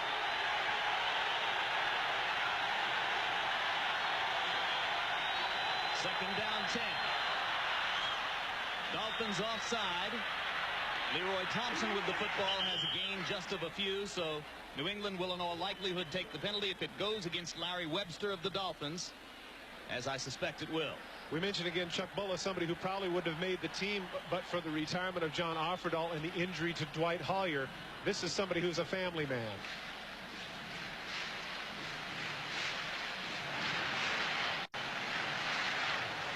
Offside, number 94 defense, 5 yards, repeat second down. Now maybe you're wondering why Todd made such a big point of saying that Chuck Bulla is a family man. Well, it's because we wanted to set up a picture of the tattoo on Bulla's left shoulder, which lists all of the members of his extended Bulla family. Dad and Mom getting 4th billing there. Leroy Thompson is wrapped up after a gain of a couple. Chris Singleton there to make the stop for the Dolphins. An increasingly active Chris Singleton playing against his former teammates and the team that drafted him #1 back in 1990. Well, as we mentioned, he was the leading tackler in the preseason, and he has had some close misses today on some sacks, but he has made some tackles and has done a good job along with the other backers in stuffing the run. Still more than 12 minutes to go, but a big play coming up now for New England. 3rd down 4. Football at the 50. Got to get it to the 46 for a first down. Ray Crittenden in the game, the 3rd wide receiver for New England. Tinson in motion. Bledsoe throws it out to number 82, Vincent Brisby. Clutch throw, good catch. J.B. Brown with the stop. First down, New England. And the second effort was significant, Jim, because he caught the ball right at the stick. Right at the stick. If he's dropped in his tracks right there, that's not a first down. He needs to get to the 46. He's going to have a little short hook here. Brown's all over him. Now he catches it right at the stick. If he doesn't make the extra effort right here, he doesn't get the first. Good job by Brisby. At the 44 of the Dolphins, as you see the numbers on Brisby. First down, New England. Plenty of time for Bledsoe. Deep down the sideline. Brisby drops. Flag was down back near the 30-yard line as J.B. Brown was working against Brisby. I think it appeared to me that he had a hook and go going, and he got chucked well beyond the 5-yard limit. But he's got to be frustrated with himself because what a tremendous deep throw that was, right on the mark. You can't lay it out any better than that. Pass interference. Number 37 defense. Automatic first down. Take a look at the isolation. Here's going to have a little bit of a move to the inside, like the hook move. Now he takes off, and he just flat out bumps him right there. I would have thought at that point that that would have been the illegal chuck rule as opposed to pass interference, but the officials opted to call it pass interference. But either way, Brisby should have caught that ball. They mark it at the 29-yard line, the spot of the foul. And the Patriots continue to move with the first down there.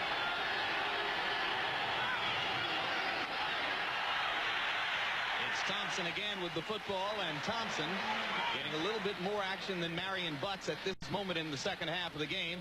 As a pickup of 2, it'll be 2nd down 8. Well, for whatever reason, Marion Butts is really starting to look sluggish, but I'd have to say that the running game for New England, quite frankly, is looking sluggish. Well, Butts was bothered by a knee injury in preseason. Thompson is healthy, so he expected to get a lot of work in these first couple of weeks. Marco Coleman made the stop for the Dolphins, call it a gain of only 1. It's 2nd down 9 at the 28.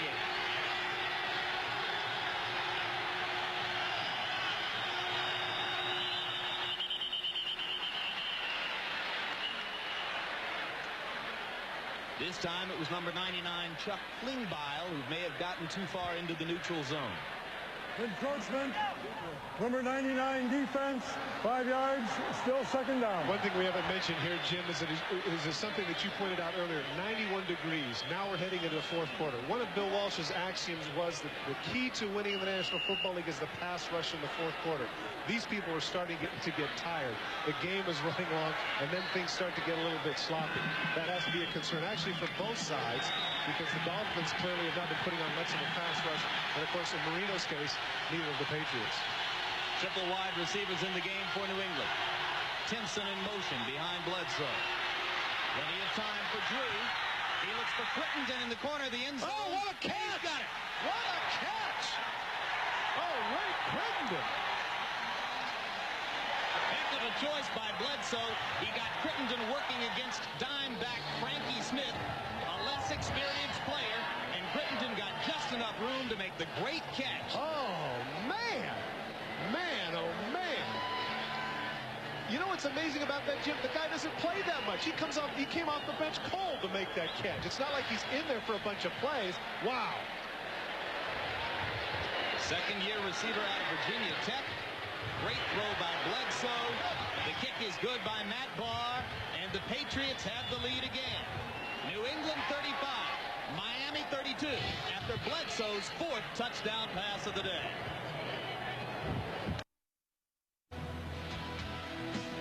So the Miami monsoon storm clouds gather over Joe Robbie Stadium again as the Patriots prepare to kick off, leading 35-32. O'Neill's kick bounces in front of Scott Miller. Miller picks it up and finds yardage across the 20 to about the 26-yard line before he's knocked down by number 30, Corwin Brown. You've got 10 minutes, 2 seconds remaining in the football game, and after the 4th touchdown pass of the day for Bledsoe, New England goes back on top of Miami, 35-32. But what will Marino do next? The bane of the defensive backfields today has been the hook and go. Once again, Ray Crittenden with a little hook move right here. Frank Smith bites. It's not that awful, but right there he gets a little separation, and what a catch. Full extension on this ball. Look at him lay out and give himself up. What a fabulous grab by Ray Crittenden, coming in cold off the bench for that one. And the post-touchdown dance for Crittenden. Dolphins now start again with 10:02 to go. Ball at the 27. And on first down, it's Terry Kirby with a couple out close to the 30-yard line. 4 touchdown passes apiece for Marino and Bledsoe today, and there are the numbers. You know what? And what's amazing is you just pointed out there's 9:45 left in the game. Both of these quarterbacks were as good as advertised. Marino averaging more than 20 yards per completion. And that's been against a fairly persistent pass rush in the second half from New England. They have managed to get pressure on him in a way that few teams ever have. And they do it again. And he completes again. To Irving Fryer into Patriot territory, out of bounds at the 38-yard line. Working again against Maurice Hurst. And Marino gets up off the turf as Chris Slade pounded him down. But what happens here is that he pushes him up. He runs the short corner. He's going to push him inside. And watch when Marino throws this ball before he looks. He hasn't broken yet. Now he throws it. What great timing he has. He talked about the fact that with the 2 marks, he had that splendid timing, and he's not yet been able to establish that with some of the guys, but is starting to grow with Irving Fryer, as depicted there on that grab. Fryer with 2 touchdown grabs already today. Ingram had one. Keith Jackson got one as well. First down 10 from the 38. This one batted into the air and almost picked off. And again, Marty Moore, number 58, the rookie out of Kentucky, was the man who got his hands on the ball. A lot of time for Dan Marino. He looked around. He opted for the 3rd receiver. Take a look. He looks outside. Then he looks to the inside. Now he pump fakes. Look at that. He bats it up. Almost gets a piece of it. Good play by Moore to prevent the completion. Marty Moore has been anything but irrelevant here today. You know what, Jim? It's always exciting to see somebody beat the odds. And those last 3 completions to Irving Fryer have accounted for 136 yards. This time Marino gets away from pressure but throws over Keith Byers out in the flat. And it was Dwayne Sabb who managed to get in and put some pressure on Marino that time, and Tim Goad is down in the dirt.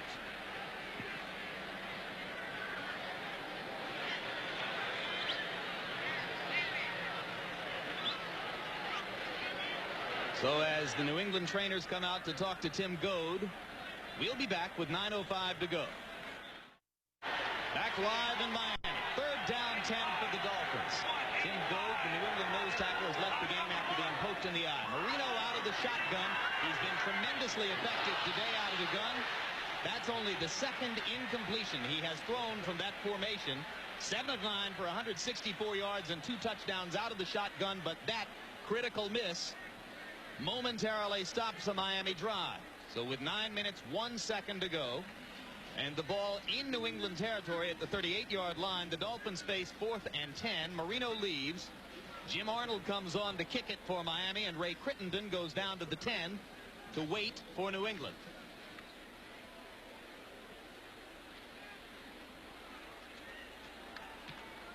Arnold trying to nail it high and keep it short of the goal line, and he does.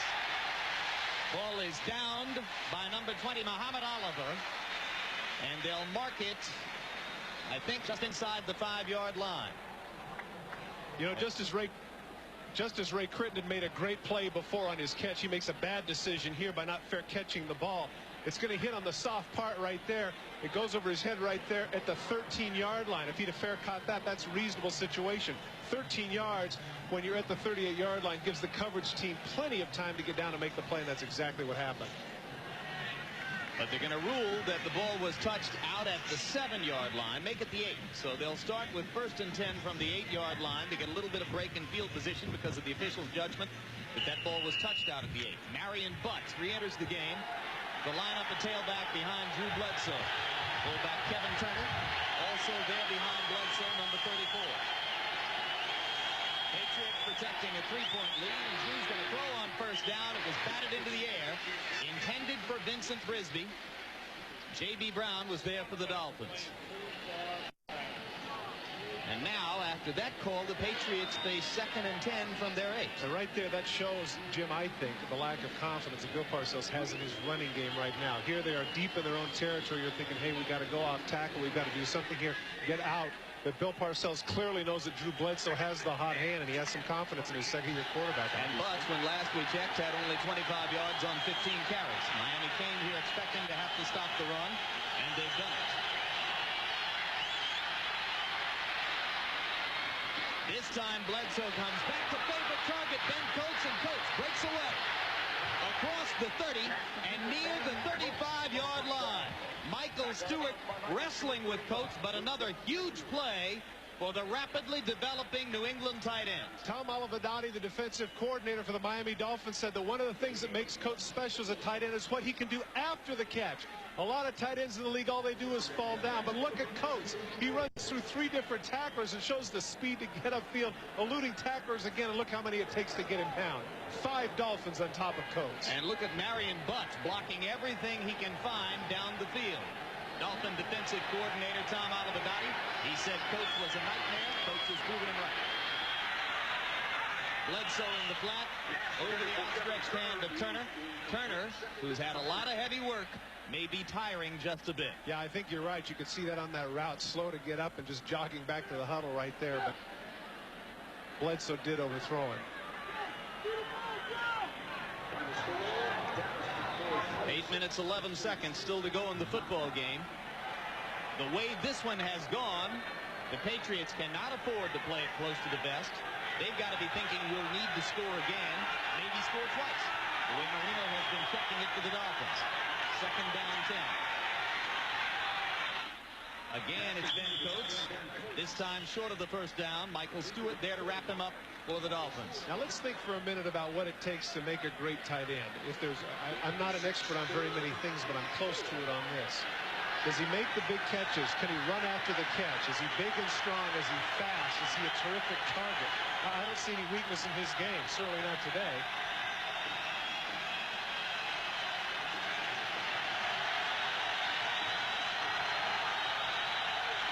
Third down, 4 yards to go.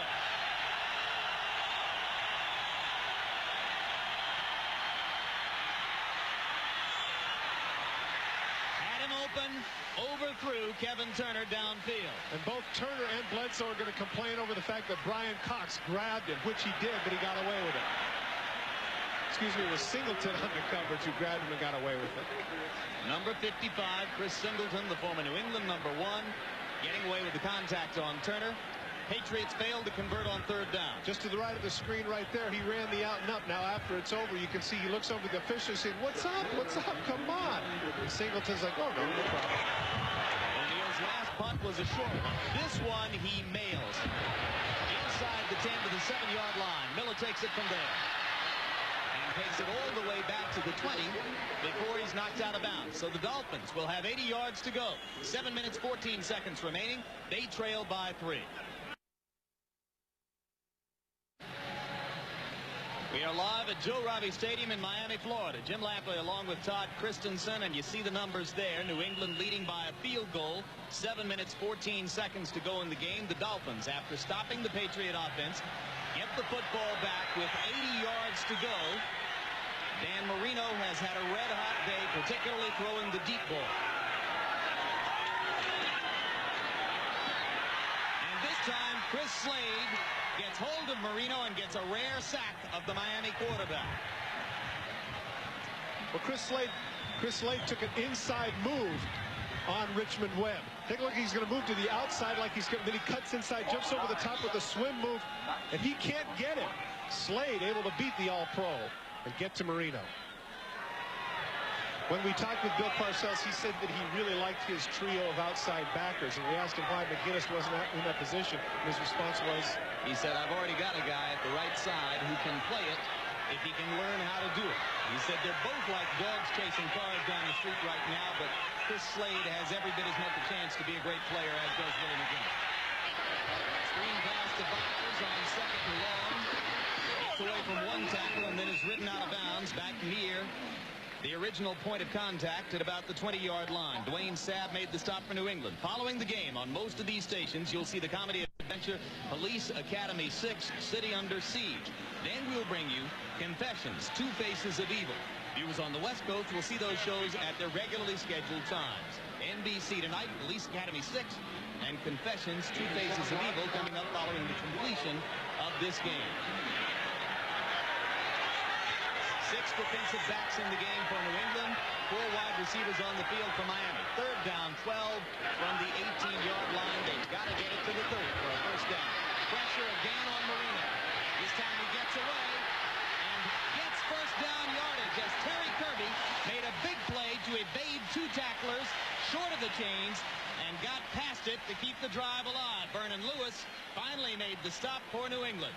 Once again, watch Marino buying time with his feet. It looks like right here he's going to be sacked by McGinnis, but he slides past, can't get him, flips out to Kirby, and as you mentioned, he is able to avoid 2 tacklers and cut up the field and get the first down.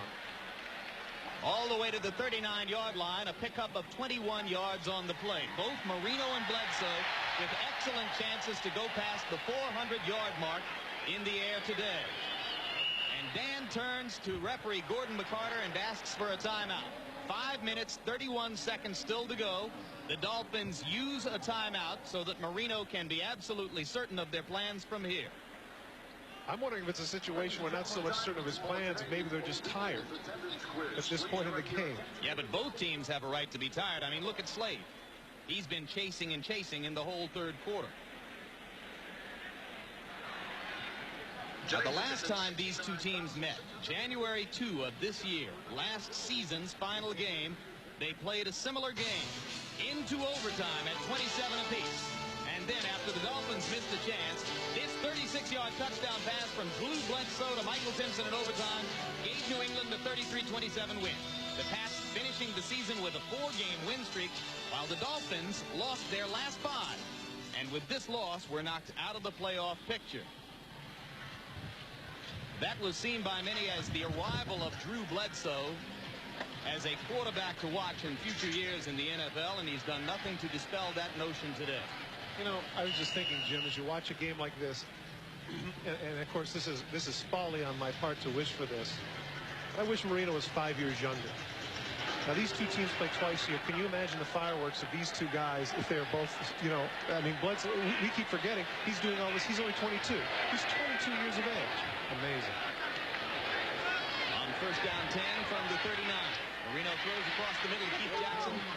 And this time Jackson, who had a touchdown earlier in the game, has only a yard or so before Marty Moore and Dwayne Sabb wrap him up.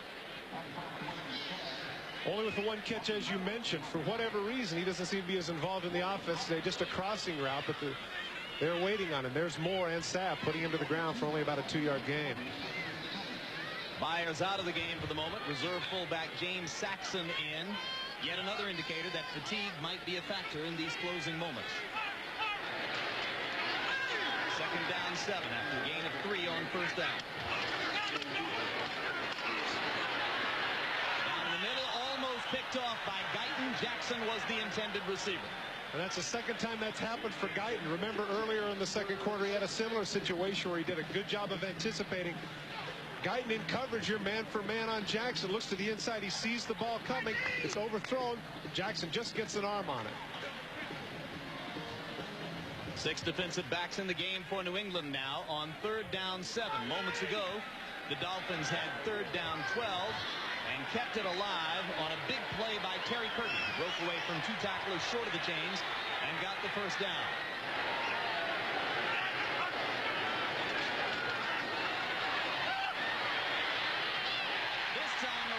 The first down with a rocket to Scott Miller into New England territory before Rod Smith is able to make the tackle. It's all the way down to the New England 40-yard line. Once again, tremendous protection, and notice how Marino once again buys time by stepping up, waiting, zip. And there's the ball right to Miller for the first. Miller in the game because O.J. McDuffie, who would normally be the third Miami receiver, is out with an injury. You see the frustration on the look of Bill Parcells, but it's magic. It's magic today for Marino. He's trying everything.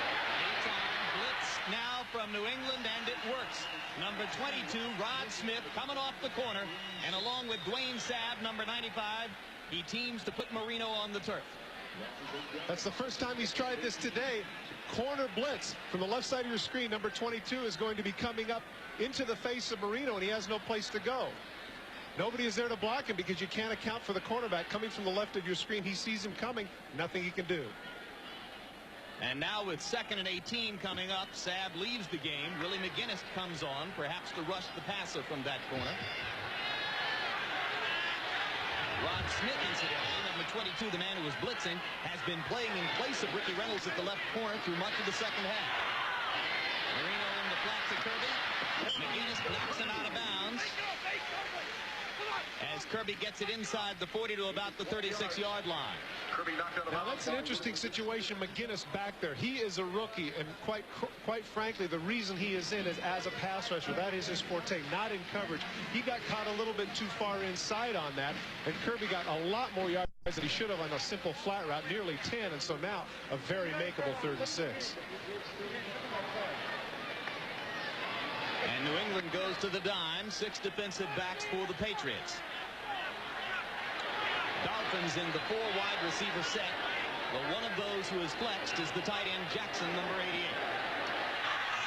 New England with pressure. Well-timed play by Hurst as he was able to knock the ball away from number 82, Mark Ingram. Now the big decision, and this is one that the fans are going to enjoy throughout the year. The 35-yard line, a 52-yard field goal. The way this guy has been so hot, I say they got to go for it. You've got Pete Stoyanovich, and 52 yards is certainly within his range. And at the 52, where it is there at the 42-yard line, would be out of the dirt. But instead, they'll go for the first down. 4th down, 5. I do the same. Ball is just outside the 35. They've got to get it almost to the 30 to pick up the first down. Marino out of the gun. He's been deadly today. Open man. Touchdown, Irving Fryer.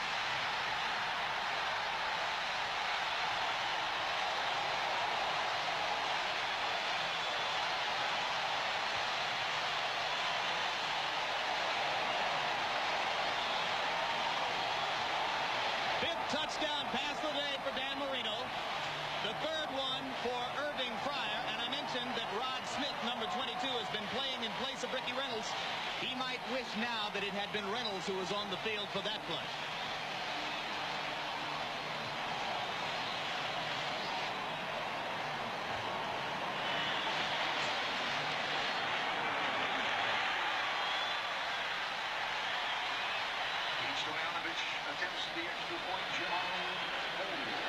Stoyanovich to add the extra point. Gets it moved onto the grass. Ball snapped from the hash mark. Knocks it through the uprights. And the Dolphins lead by 4. 39-35. What's so impressive about this is you've got 4th and 6, so what do? Oh, I'm thinking to myself, maybe we'll run a flat route, one of these guys over here or over here, but instead, no. Right up here on top, he's going to go with the up route. Does this show how much confidence he has in his arm? He's not going just for the first down, he's going for the downs. This is not a high percentage throw at all, but look at it. Right in stride to Fryer. The 5th touchdown for Marino. Unbelievable. Marino calls the TD from his vantage point.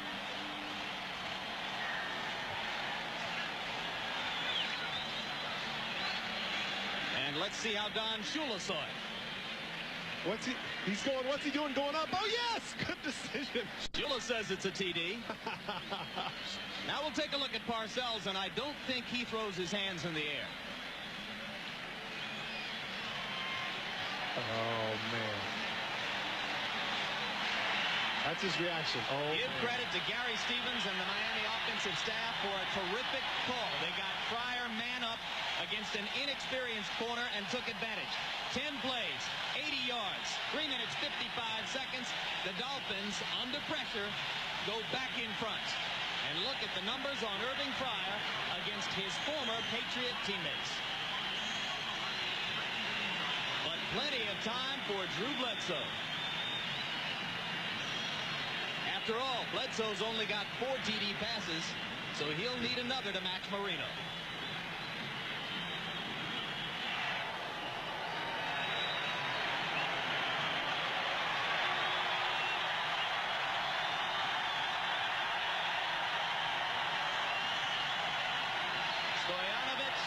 With the full support of the Joe Robbie Stadium crowd. It comes to Crittenden.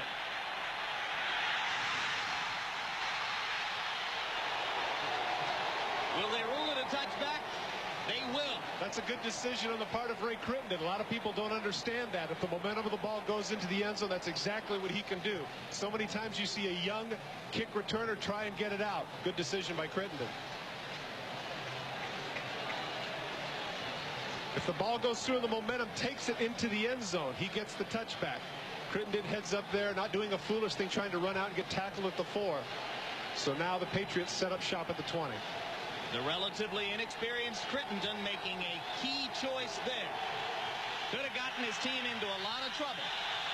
Bledsoe will now have 80 yards to go, just as Marino did 4 minutes ago. This is Leroy Thompson. And Thompson fights for about 8 yards. It'll be second down, clock running. Brian Cox makes the stop for the Dolphins. We're inside 3 minutes to go. And as you mentioned earlier, Jim, how large does that 2-point conversion loom now? With Huge. a 4-point lead, the New England Patriots have to go for the 6. Absolutely huge. It was the third quarter. The Patriots led 21-10. The Dolphins scored to get to within 21-16 and elected to go for the deuce. And now down the middle, Bledsoe finds Vincent Brisby. Gene Atkins makes the stop, but it's big yardage out across the 40 and a New England first down. Make it the 46-yard line. Let me interject a thought here. The possibility of the way New England is getting down the field, they probably want to see the clock continue to go, because if indeed they do get down and score, they want to take up all the time if they can. Dolphin defenders Black backing up. Turner in motion. Bledsoe trying to get Coates, and 3 Dolphin defenders around the big tight end. Gene Atkins was the man who broke it up.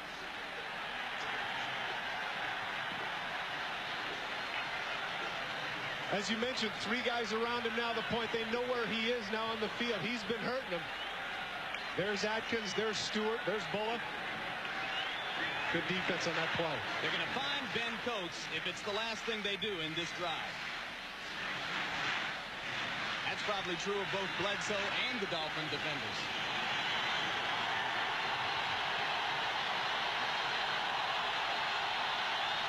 Second down 10.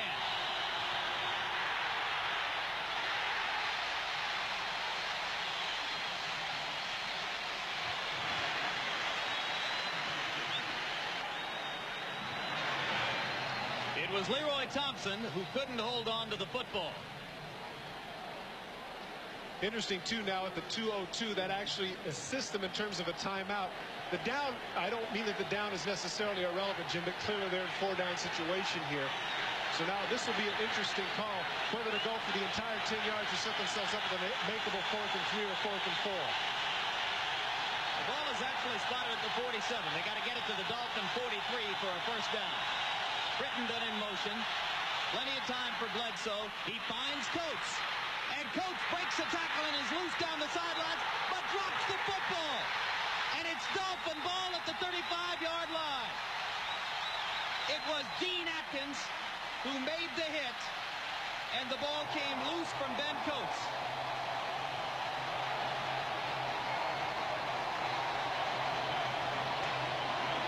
The argument here, Jim, that they're talking about is whether or not he was out of bounds before he fumbled. And possibly his foot got knocked out of bounds before the fumble.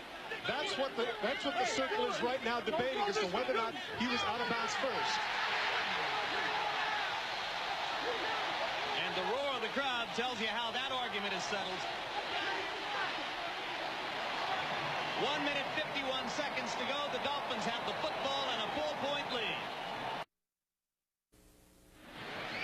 The big debate, did Ben Coates go out of bounds before he fumbled the ball? The answer is no. Watch the feet. Watch Gene Atkins with the strip. The feet are inbounds. Never any time do the feet touch the chalk. The ball remains inbounds. Michael Stewart is on top of it. Dolphins ball. Good job by the officials being right on top of it.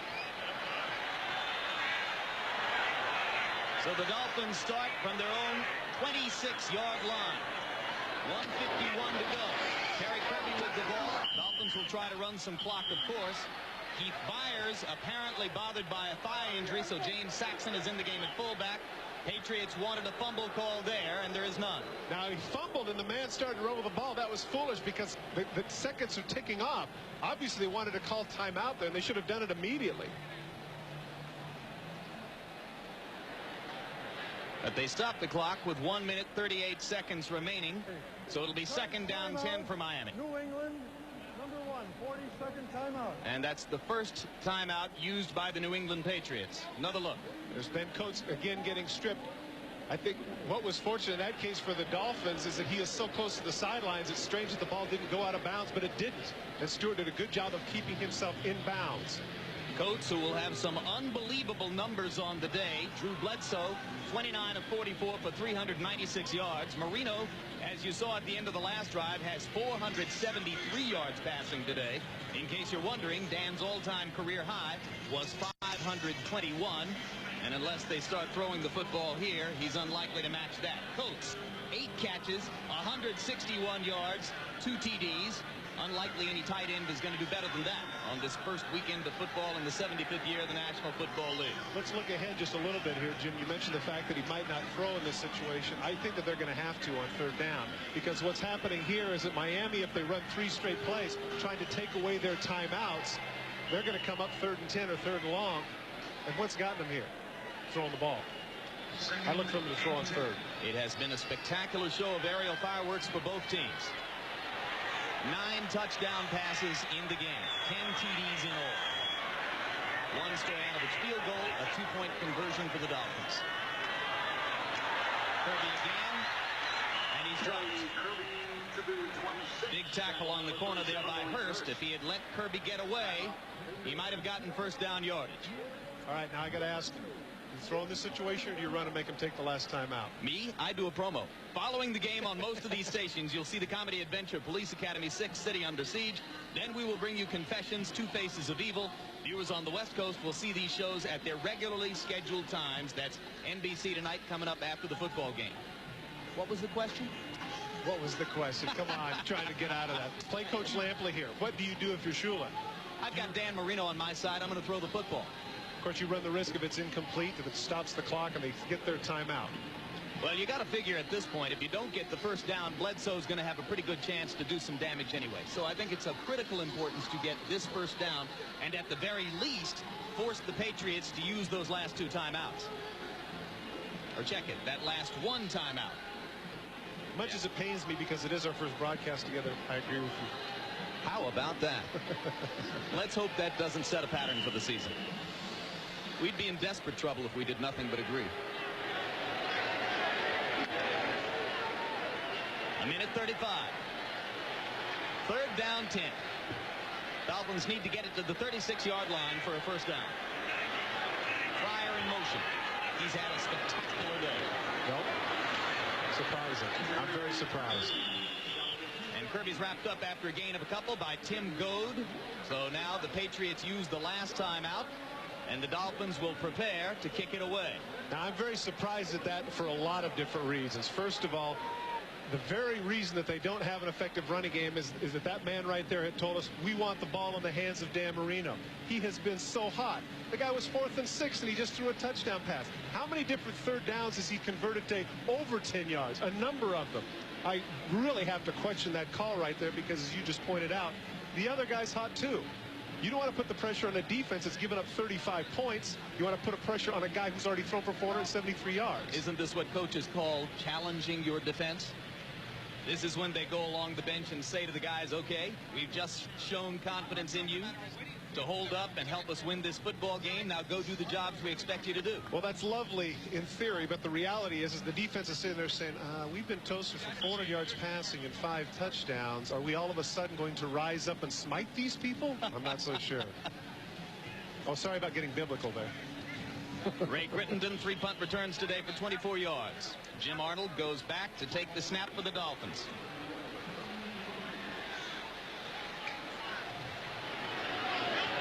Veteran punter, tight formation for the Dolphins. Patriots were going for the block and got some pressure. Now here comes Crittenden.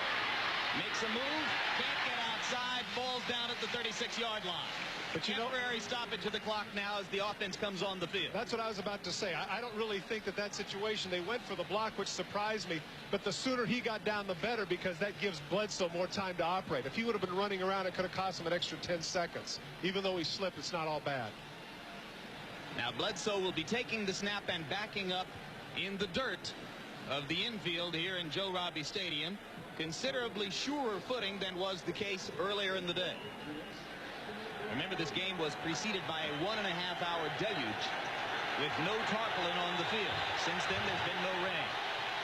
8 defensive backs in the game for Miami. 3 wide receivers on the field for New England.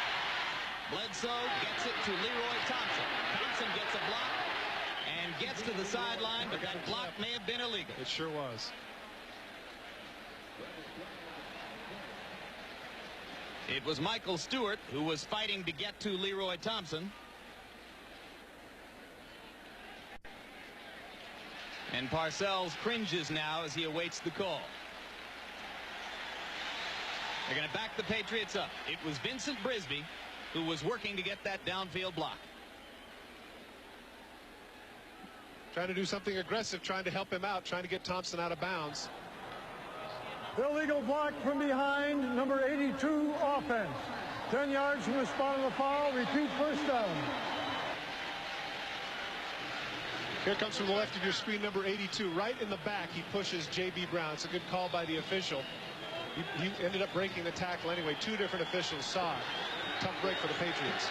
Ball goes back to the 31-yard line. It will be first down, 14 yards to go from there. Dolphins still with 8 defensive backs on the field. Bledsoe firing up to the 45-yard line. Heck of a catch in traffic by Timpson. It sure was. Once again, the mistake by the Miami defensive backs. Why are you going for the knockout? Why are you trying to intimidate at this case? Reach down and bat the ball down. Now it was the Patriots who at the end of the first half allowed Marino to complete 2 lengthy passes against their prevent and get the Dolphins in position for the field goal. New England needs a touchdown.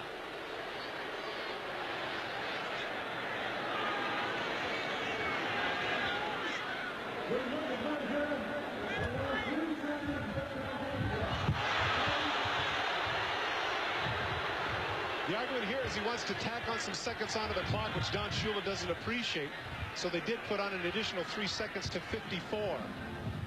There was 51 seconds. Now it's 54 as they come out to measure. And they've fallen just short of the first down. So it'll be second down, inches to go. And normally you'd say, well, second and inches, I've got a chance to go deep here. But of course, this isn't a normal game situation. A play action pass isn't going to fool anybody at this point. Down and distance hardly matters.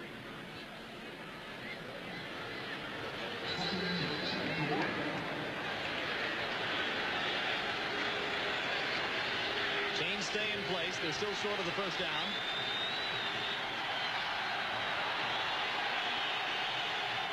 Clock runs now from 54.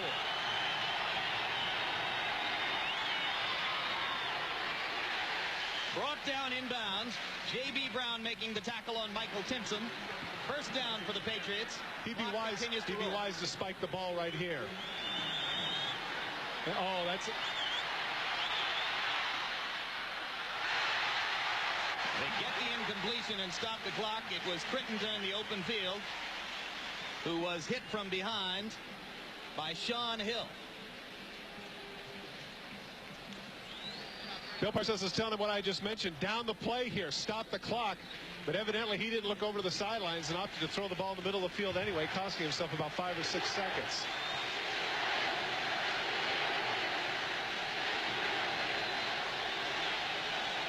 Crowd chanting for the Dolphin defense. From midfield.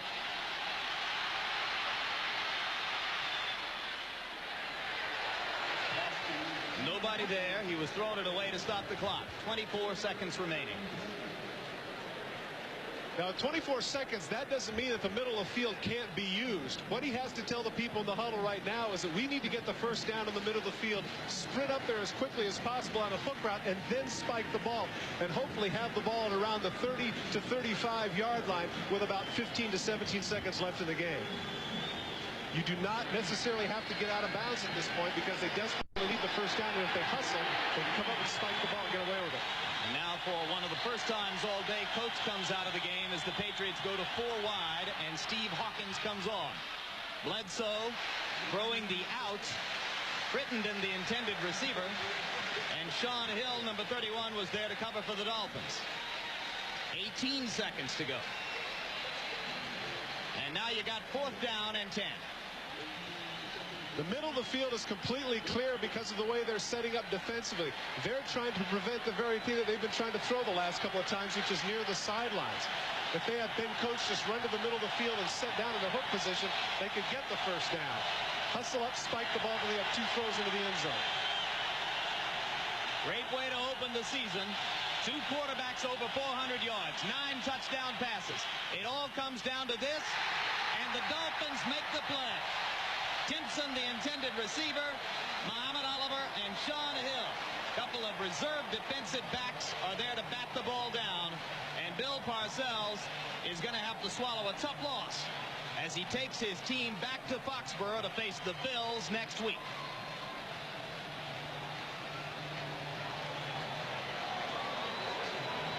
Finally opts to go to the middle of the field. But he has the safeties looking in the middle. Double team, makes a bad choice. Give the Dolphins credit there. They read it, and all over Timpson. Shula likes the reaction of that one. Another win. 1 down, 9 to go to be the all-time winningest coach. In the regular season, he's already the all-time winningest coach in terms of total numbers. He needs 10 regular season wins to pass George Halas in that category as well. And the Dolphins have the first victory of the season. The Patriots go home with a very disappointing loss. The Miami Dolphins, on the strength of Dan Marino's 5 touchdown passes and nearly 500 yards in the air, hold off the New England Patriots in an extraordinary battle, 39 to 35. In Miami's Joe Robbie Stadium, once again our final score, Miami Dolphins 39, New England Patriots 35. Coming up next on many of these NBC stations, it's the comedy adventure Police Academy 6, City Under Siege. Then Confessions, 2 Faces of Evil. Viewers on the West Coast will see those 2 programs at their regularly scheduled times. Now for Todd Christensen, I'm Jim Lampley saying so long from Miami. This has been a presentation of NBC Sports in our 30th year of covering the National Football League.